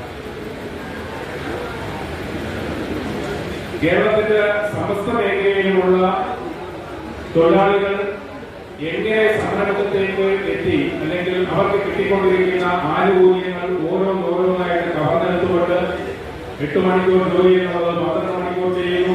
എല്ലാ മാസവും 1-ാം തീയതി ശമ്പളം കിട്ടിക്കൊണ്ടിരുന്നവർക്ക് ആദ്യത്തെ 15 ദിവസവും അടുത്ത മാസത്തെ 15 ദിവസവും ട്രെയിനൊക്കെ വരുന്നതാണെങ്കിൽ ഒരു ദിവസം കൃത്യസമയത്തായിട്ട് വന്നു എന്ന് പറയുമ്പോൾ കഴിഞ്ഞ ആഴ്ച എപ്പോഴോ ഏതെങ്കിലും ഒരു ദിവസത്തിൽ വരേണ്ട ട്രെയിനാണ് 10-15 ദിവസത്തിന് ശേഷം കൃത്യമായി വന്നത് എന്ന് പറയുന്നത് പോലെ KSRTCയിലെ ജീവനക്കാർ 1-ാം തീയതി ശമ്പളം വാങ്ങിച്ചിട്ട് വർഷങ്ങളായി. അപ്പോൾ ഏതെങ്കിലും ഒരു ദിവസം 1-ാം തീയതി ശമ്പളം കിട്ടുമ്പോൾ അത് വർഷങ്ങൾക്ക് മുമ്പ് അല്ലെങ്കിൽ മാസങ്ങൾക്ക് മുമ്പ് കിട്ടുന്ന ഒരു ശമ്പളമാണ് താമസിച്ച് കിട്ടുന്ന അങ്ങനെയുള്ള ഒരു സംസ്ഥാനത്താണ് ഇന്ന് കെട്ടിട നിർമ്മാണ മേഖലയിലുള്ള തൊഴിലാളികൾ ചെറുതും വലുതുമായ ഏകദേശം 34 മുതൽ 36 സംഘടനകൾ ചേർന്ന് 2 വർഷങ്ങൾക്ക് മുമ്പ് ഒരു കേന്ദ്ര ട്രേഡ് യൂണിയനെയും കൂടെ സംയോജിപ്പിച്ചുകൊണ്ട് ഒരു സംയുക്ത വേദിക്ക് രൂപം നൽകിക്കൊണ്ട് ഒരു സമര പരിപാടിക്ക് രൂപം നൽകിയിട്ടുണ്ട്. അതിന്റെ 2ാം വർഷമാണ്. ഇനിയുള്ള നാളുകൾ തീർത്തും നമുക്ക് സമരമുഖത്ത് തന്നെ ഉറച്ചു നിൽക്കേണ്ടതായ കാര്യമുണ്ട്. കാര്യം ഈ 15 മാസത്തെ കുടിശ്ശിക കഴിഞ്ഞ് വളർന്നു വരുത്തുകയും രാജ്യത്ത് ഏകദേശം 71 ദശലക്ഷം അതായത് 7 കോടി ജനങ്ങളാണ് ഈ നിർമ്മാണ മേഖലയിലെ ക്ഷേമനിധികളിൽ അംഗങ്ങളായിട്ടുള്ളത്. 2020 രാജ്യത്തിന്റെ ഔദ്യോഗിക കണക്ക് പ്രകാരം ഏകദേശം 38 കോടി രൂപ നമ്മുടെ ക്ഷേമനിധി ബോർഡുകളിൽ വെറുതെ കെട്ടിക്കിടക്കുകയും അത്തരമൊരു കാലഘട്ടത്തിൽ അത്തരമൊരു അവസരത്തിലാണ് കേരളത്തിലെ ക്ഷേമനിധികൾ എലികൾ പെറ്റ് കണക്ക് ഒരു പൈസയും ഇല്ലാതെ ദാരിദ്ര്യത്തിന്റെ കൊടുമുടിയിലേക്ക് പോയിക്കൊണ്ടിരിക്കും. എന്തുകൊണ്ട് ഇത് സംഭവിച്ചു എന്നുള്ളത് കേരളത്തിലെ തൊഴിലാളി പ്രസ്ഥാനത്തിന്റെ പേര് പറഞ്ഞ് അധികാരത്തിലിരിക്കുന്ന ഒരു ഇടപെട്ട ഗവൺമെന്റ് മറുപടി പറഞ്ഞേ പറ്റത്തുള്ളൂ. ആ മറുപടി എനിക്ക് മുമ്പ് സംസാരിച്ചിരുന്ന എനിക്ക് തോന്നുന്നു ആരെങ്കിലും പറഞ്ഞാൽ ഏറ്റവും ഒടുവിലായ ഒന്നുകൂടി അടിവരയിട്ട് സൂചിപ്പിച്ചത് സദാനന്ദ BJP ഗവൺമെന്റ് തൊഴിലാളി വിരുദ്ധമായ നടപടികൾ എന്തെങ്കിലും കേന്ദ്രത്തിൽ എടുത്താൽ അത് ആദ്യം നടപ്പിലാക്കുന്ന ഒരു സംസ്ഥാനമായി കേരളം മാറുകയും ഈ 44 നിയമങ്ങൾ വർഷങ്ങളായി നമ്മൾ നേടിയെടുത്ത വിവിധ അവകാശ സമരങ്ങളിലൂടെ നേടിയെടുത്ത 44 നിയമങ്ങളെ 4 കോടികളാക്കി മാറ്റിക്കൊണ്ട് അത് ഇംപ്ലിമെന്റ് ചെയ്യാൻ രാജ്യത്തിന്റെ 28 സംസ്ഥാനങ്ങളിലേക്കും അതിന്റെ റിപ്പോർട്ട് അയച്ചതിന് ബാക്കിയുള്ള കാര്യങ്ങൾ നടത്തുന്നതിന് വേണ്ടി ശ്രമിച്ചപ്പോൾ ഏറ്റവും ആദ്യം അതിനെ പിന്തുണ നൽകിക്കൊണ്ട് ഇവിടെ നിന്ന് അതിന്റെ കൺക്ലൂഷൻ അയച്ചു കൊടുത്തത് നമ്മുടെ കേരള സർക്കാരാണ്. കാരണം ഇവിടുത്തെ തൊഴിലാളികളുടെ പേര് പറഞ്ഞുകൊണ്ടാണ് ഇവര് ഇരിക്കുന്നത്. അത്രയ്ക്ക് തൊഴിലാളി സ്നേഹമാണ് നമ്മളത് കാണിക്കുകയും എന്നാൽ പ്രവൃത്തിയിൽ അത് നേരെ തിരിച്ച് ചെയ്യുകയും ചെയ്യുന്ന ഒരു സർക്കാരിന്റെ കാലത്ത് തൊഴിലാളി കെട്ടിട നിർമ്മാണ തൊഴിലാളികൾക്ക് യാതൊരു വിധമായ പരിഗണനയും ലഭിക്കാതെ ഒരു നവഭാരതം അല്ലെങ്കിൽ ഒരു നവ ഇന്ത്യയെ കെട്ടിപ്പടുത്തി അതിന്റെ രൂപവും ഭാവവും ഒക്കെ മാറ്റുന്നതിന് നല്ല ചെറുപ്പകാലം മുതൽ അവന്റെ ആയുസിന്റെ പരമാവധി കെട്ടിട നിർമ്മാണം അല്ലെങ്കിൽ നിർമ്മാണ മേഖലയിൽ അടക്കം ജോലി ചെയ്തുകൊണ്ട് മഴയത്ത് വെയിലത്ത് ജോലി ചെയ്തുകൊണ്ട് നിരവധി കഷ്ടങ്ങളും ദുഃഖങ്ങളും ഒക്കെ സഹിച്ചുകൊണ്ട് ഈ നിർമ്മാണ തൊഴിലാളികൾ പടുത്തുയർത്തിയ നമ്മുടെ നവഭാരതം അല്ലെങ്കിൽ നവ ഇന്ത്യയുടെ മുഖം ഇത്രയധികം മനോഹരമാക്കിയ അവർ അന്ന് ഈ ക്ഷേമനിധികളെല്ലാം ചേർന്നപ്പോൾ അവർ ആദ്യം വിചാരിച്ചിരുന്നത് അവരുടെ ശില്പകാലത്ത് 60 വയസ്സ് കഴിഞ്ഞ് രോഗം വന്ന് നിൽക്കുമ്പോൾ ഒരു ക്ഷയം വന്ന് നിൽക്കുമ്പോൾ ഒരു ചുമ വന്ന് നിൽക്കുമ്പോൾ കൊറോണയെ അതിജീവിച്ച് ജീവിക്കുമ്പോൾ ഡെങ്കിപ്പനിയും പോലുള്ള അതിഭീകരമായ ഇപ്പോഴത്തെ പനികളെയൊക്കെ അതിജീവിച്ച് നമുക്ക് നമ്മുടെ 60 വയസ്സ് കഴിഞ്ഞ് നിൽക്കുമ്പോൾ പെൻഷൻ കിട്ടുമല്ലോ, മറ്റ് ആനുകൂല്യങ്ങൾ ധാരാളം കിട്ടുമല്ലോ എന്നെല്ലാം വിചാരിച്ചാണ് അന്ന് ക്ഷേമനിധി പാവങ്ങൾ ചേർന്നത്. പക്ഷേ ഒരു പൈസ പോലും നമുക്ക് കിട്ടാതെ അതായത് 2 വർഷക്കാലമായി ഈ പെൻഷൻ 15 മാസക്കാലമായി മുടങ്ങിക്കിടന്നു. കഴിഞ്ഞ 2 വർഷക്കാലമായി നമുക്ക് കിട്ടുന്ന മറ്റ് ആനുകൂല്യങ്ങൾ ഒക്കെ തന്നെ മുടങ്ങിക്കിടന്നു. അങ്ങനെ മുടങ്ങിക്കിടക്കുകയും പെൻഷൻ കിട്ടാതിരിക്കുകയും ചെയ്യുന്ന ഈ തൊഴിലാളി വിരുദ്ധ സർക്കാരിനെതിരെ ഇനി നമുക്ക് ഒരു നിമിഷം പോലും 5 നിമിഷം പോലും അടങ്ങിയിരിക്കാൻ പറ്റുന്നില്ല.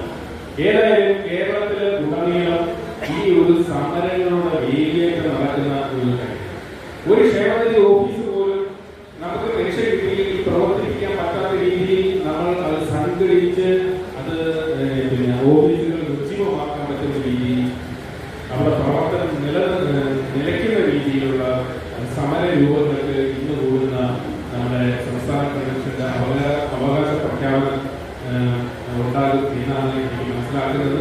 ഒരു സംസ്ഥാനത്തിന് മുതലാളി ഫോറൻ ബ്ലോക്കിന്റെ ട്രേഡ് യൂണിയൻ കോർഡിനേഷൻ സെന്റർ ഇത്തരം സമരങ്ങൾക്ക് എല്ലാം എപ്പോഴും കൂടെ ഉണ്ടാകും എന്ന് മാത്രം പറഞ്ഞുകൊണ്ട് നിർത്തുന്നു.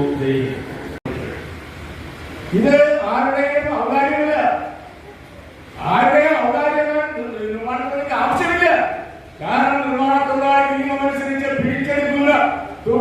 ഇവിടെ നടക്കുന്ന നിർമ്മാണ പ്രവർത്തനങ്ങളുടെ തൊഴിലാളികളുടെ അധ്വാനത്തിന് ഫലമാണ്. ഇപ്പൊ അംഗൻവാടി മുനിസിപ്പാലിറ്റിയിൽ 1 ലക്ഷം രൂപയുടെ പറയുന്നതെങ്കിൽ അതിന്റെ 1% എന്ന് പറയുന്നത് ഓട്ടോമാറ്റിക്കലി ക്ഷേമത്തിലേക്ക് വരും. ആ എൺമുക്കിൽ കോൺട്രാക്ടറുടെ എൺമുക്കിൽ അത് കഴിച്ചിട്ടാണ് കോൺട്രാക്ടറിന് കൊടുക്കുന്നത്. അതുപോലെ തന്നെ PhD വരുന്ന സ്ഥാപനങ്ങൾ സംസ്ഥാന സർക്കാരിന്റെ പരിധി വരുന്ന എല്ലാ സ്ഥാപനങ്ങളും 1% വരുന്നു. മാത്രമല്ല ഇപ്പൊ കേന്ദ്ര ഗവൺമെന്റ് ആ കേന്ദ്ര നിയമത്തിന് വേണ്ടി 94 ഒരു സമരം ചെയ്ത ഒരു എളിയ പ്രവർത്തനം പറയാനുള്ളത്. ആ സമരത്തിൽ പങ്കെടുത്ത ഒരു എളിയ പ്രവർത്തനം പറയാനുള്ളത്. അന്ന് അവിടെ വിളിക്കുക മുദ്രമൊക്കെയായിരുന്നു. ഞങ്ങളുടെ ടെൻഷനെങ്കിൽ മണ്ണിന് മാറിയില്ല.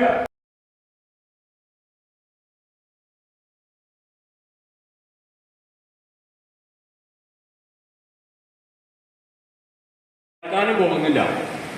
നമ്മൾ അതിശക്തമായ പ്രക്ഷോഭം സംഘടിതരായി മുന്നേറുക മാത്രമാണ് ഇതിന് നമ്മുടെ മുന്നിലുള്ള വഴി, ഏക വഴി.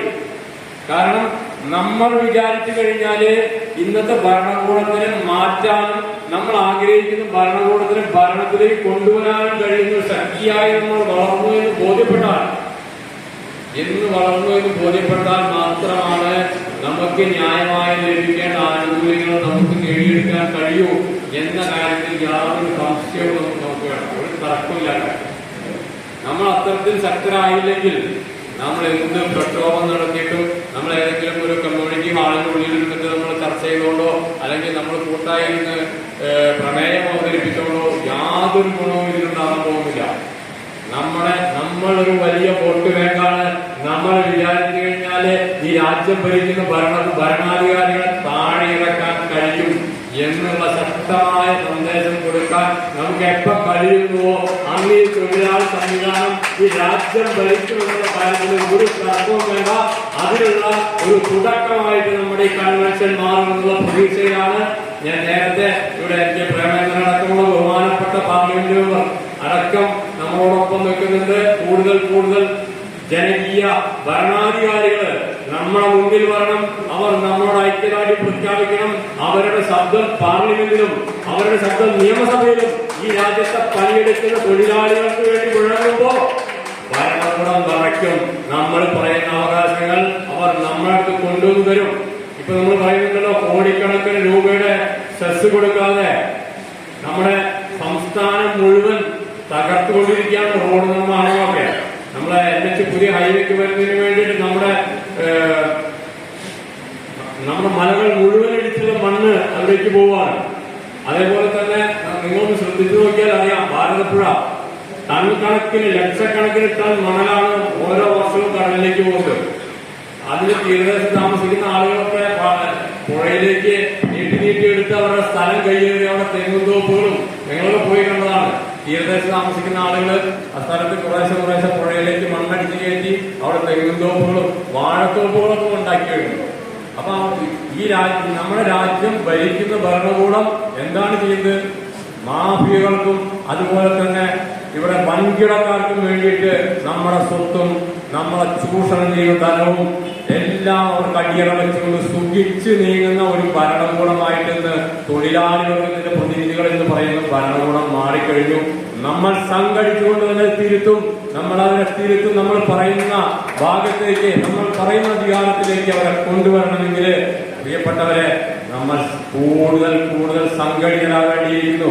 ഈ കൺവെൻഷൻ കഴിഞ്ഞ് പുറത്തിറങ്ങുന്നവർ നമ്മുടെ അടുത്തും നമ്മുടെ പരിചയത്തിലുമുള്ള ഓരോ തൊഴിലാളികളെയും, തൊഴിൽ ചെയ്ത് ജീവിക്കുന്നവരെയും, ക്ഷേമ പെൻഷൻ വാങ്ങുന്നവരെയും ക്ഷേമനിധി പെൻഷൻ വാങ്ങുന്നവരെയും നമ്മുടെ വിഷമങ്ങളും നമുക്ക് വരാനിരിക്കുന്ന കെടുതികളും അവരെ ബോധ്യപ്പെടുത്താൻ നിങ്ങളൊക്കെ ബാധ്യസ്ഥരാണെന്ന് ഒരിക്കൽ കൂടി ഞാൻ സമ്മേളനത്തിൽ ഓർമ്മിപ്പിക്കുകയാണ്. നിങ്ങൾ അവരോട് ചർച്ച ചെയ്ത് നമ്മളോടൊപ്പം നിർത്തി സംഘടിത ശക്തിയായി നമ്മുടെ നേതാക്കന്മാർ പ്രഖ്യാപിച്ച വരാൻ പോകുന്ന, നമ്മൾ മുന്നോട്ട് വെക്കുന്ന പുതിയ പോരാട്ടങ്ങളിൽ കൂടുതൽ ആളുകളെ പങ്കെടുപ്പിക്കാൻ ഇവിടുന്ന് പിരിഞ്ഞു പോകുന്ന ഓരോ പ്രതിനിധികളും ദൃഢപ്രതിജ്ഞ ചെയ്യണമെന്ന് അഭ്യർത്ഥിച്ചുകൊണ്ട് എല്ലാവിധ അഭിവാദ്യങ്ങളും NICTന് വേണ്ടി അർപ്പിച്ചുകൊണ്ട് നിർത്തുന്നു. നന്ദി, നമസ്കാരം. നിർമ്മാണ മേഖലയിൽ പണിയെടുക്കുന്ന തൊഴിലാളികൾക്ക് കിട്ടേണ്ട ആനുകൂല്യം പോലും കിട്ടാതായിരിക്കുന്ന ഒരു സാഹചര്യം. ഇപ്പോൾ ക്ഷേമനിധി ബോർഡിൽ ആദ്യമായി രജിസ്റ്റർ ചെയ്യുന്ന തൊഴിലാളികൾ, ആ തൊഴിലാളി സ്ത്രീ തൊഴിലാളിയാണെങ്കിൽ അവർ വെരിഫിക്കേഷൻ നടത്തി അവർക്ക് അംഗത്വം കൊടുത്തു കഴിഞ്ഞാൽ അവർ പിന്നെ പ്രസവാനുകൂല്യത്തിന് അപേക്ഷ വെച്ച് കഴിഞ്ഞാൽ പിന്നീട് ആ പ്രസവാനുകൂല്യം കൊടുക്കണമെങ്കിൽ ആ തൊഴിലാളി വീണ്ടും പണിക്ക് പോയിട്ടുണ്ടോ എന്ന് അന്വേഷണത്തിന് ശേഷമാണ് വീണ്ടും അന്വേഷിച്ച് ഈ ആനുകൂല്യം കൊടുക്കാനുള്ള തീരുമാനമെടുക്കുന്നത്. പക്ഷേ ഒരു പ്രാവശ്യം അത് വെരിഫിക്കേഷൻ നടത്തി അവർ നിർമ്മാണ മേഖലയിൽ പണിയെടുക്കുന്ന തൊഴിലാളിയാണെന്ന് അറിഞ്ഞതിന് ശേഷവും അവരുടെ ആനുകൂല്യം നിഷേധിക്കുന്നത് നമുക്ക് അംഗീകരിച്ചു കൊടുക്കാൻ പറ്റുന്ന കാര്യമല്ല. അതിനെതിരെ ശക്തമായി തന്നെ നേരിടാൻ തന്നെ ട്രേഡ് യൂണിയൻ ഐക്യസമിതി തയ്യാറെടുക്കുകയാണ്. അതുപോലെ തന്നെ ഇനി വരും കാലങ്ങളിൽ നിർമ്മാണ തൊഴിലാളി ട്രേഡ് യൂണിയൻ ഐക്യസമിതി നടത്തുന്ന പ്രക്ഷോഭ സമര പരിപാടികളിൽ കക്ഷി രാഷ്ട്രീയം നോക്കാതെ, കൊടിയുടെ നിറം നോക്കാതെ നമ്മളെല്ലാവരും ഒറ്റക്കെട്ടായി നിന്നുകൊണ്ട് ഈ പ്രസ്ഥാനത്തെ വിജയിപ്പിക്കുവാനും നമ്മുടെ അവകാശങ്ങൾ നേടിയെടുക്കുന്നതിന് വേണ്ടിയും നമ്മളെല്ലാവരും ഒറ്റക്കെട്ടായി നിന്ന് പ്രവർത്തിക്കണമെന്ന് മാത്രം പറഞ്ഞുകൊണ്ട് ഞാൻ വാക്കുകൾ നിർത്തുന്നു. നന്ദി, നമസ്കാരം. പക്ഷേ തൊഴിലിനെ അവഗണിക്കുന്നു, മാന്യമായ വേതനത്തെയും അവഗണിക്കുന്നു. അതിനെതിരെ പോരാടേണ്ടത് ഈ രാജ്യത്തുള്ള തൊഴിലാളികൾക്കും മാത്രമല്ല എല്ലാ ജനങ്ങളുമാണ്. നമുക്കറിയാം, മുതലാളിമാർ എന്ന് പറയുന്നത് വളരെ തുച്ഛമാണ്. അതേസമയം തൊഴിലെടുത്ത് ജീവിക്കുന്നവരാണ് ഏറ്റവും എണ്ണത്തിൽ കൂടുതലുള്ളത്. അവരാണ് ശക്തിയുള്ളവർ. അതുകൊണ്ട് നമ്മളുടെ അവകാശങ്ങൾക്കായി ഈ 35ഓളം ട്രേഡ് യൂണിയൻ ഐക്യസമിതി എന്ന് പറയുമ്പോൾ നാം എല്ലാം പറയുന്നത് വ്യവസ്ഥാപിത അല്ലെങ്കിൽ ഭൂരിപക്ഷം വരുന്ന തൊഴിലാളി വർഗം അപ്പുറത്താണ് എന്നാണ്. എന്നാൽ ഈ 35 സംഘടനകൾ ഒന്നിച്ച് ഈ മൂല്യച്യുതിക്കെതിരെ നാം പോരാടുമ്പോൾ തീർച്ചയായിട്ടും വ്യവസ്ഥാപിത ട്രേഡ് യൂണിയൻ നേതാക്കൾക്കും അതിലെ തൊഴിലാളി വർഗത്തിനും ഇതിൽ അണിചേരേണ്ട ഒരു സാഹചര്യം കൂടി വന്നു ചേരും. അതുകൊണ്ട് നമ്മുടെ ശക്തമായ സമരങ്ങളിലൂടെ മാത്രമേ ഇത് നമുക്ക് നേടിയെടുക്കാൻ കഴിയുള്ളൂ. അതുകൊണ്ട് സമരമാണ് നമ്മുടെ മുൻപിലുള്ള ഏക പോംവഴി. ആ സമരത്തിനായി നമുക്ക് ഒരുമിച്ച് ഒന്നിച്ചായി പോരാടാം എന്ന് മാത്രം പറഞ്ഞുകൊണ്ട് എറണാകുളം ജില്ലാ നിർമ്മാണ തൊഴിലാളി യൂണിയന്റെ അഭിവാദ്യം അർപ്പിച്ചുകൊണ്ട് ഞാൻ എന്റെ വാക്കുകൾ പ്രസംഗിക്കുന്നു. ഉദ്ഘാടനം ചെയ്ത ബഹുമാനായ MP LK പ്രസിഡന്റ്, അതുപോലെ തന്നെ ആശംസാ പ്രസംഗം നടത്തിയ ബഹുമാനായ MLA, മറ്റ് വേദിയിൽ പങ്കെടുത്ത ആശംസ അറിയിച്ച മുഴുവൻ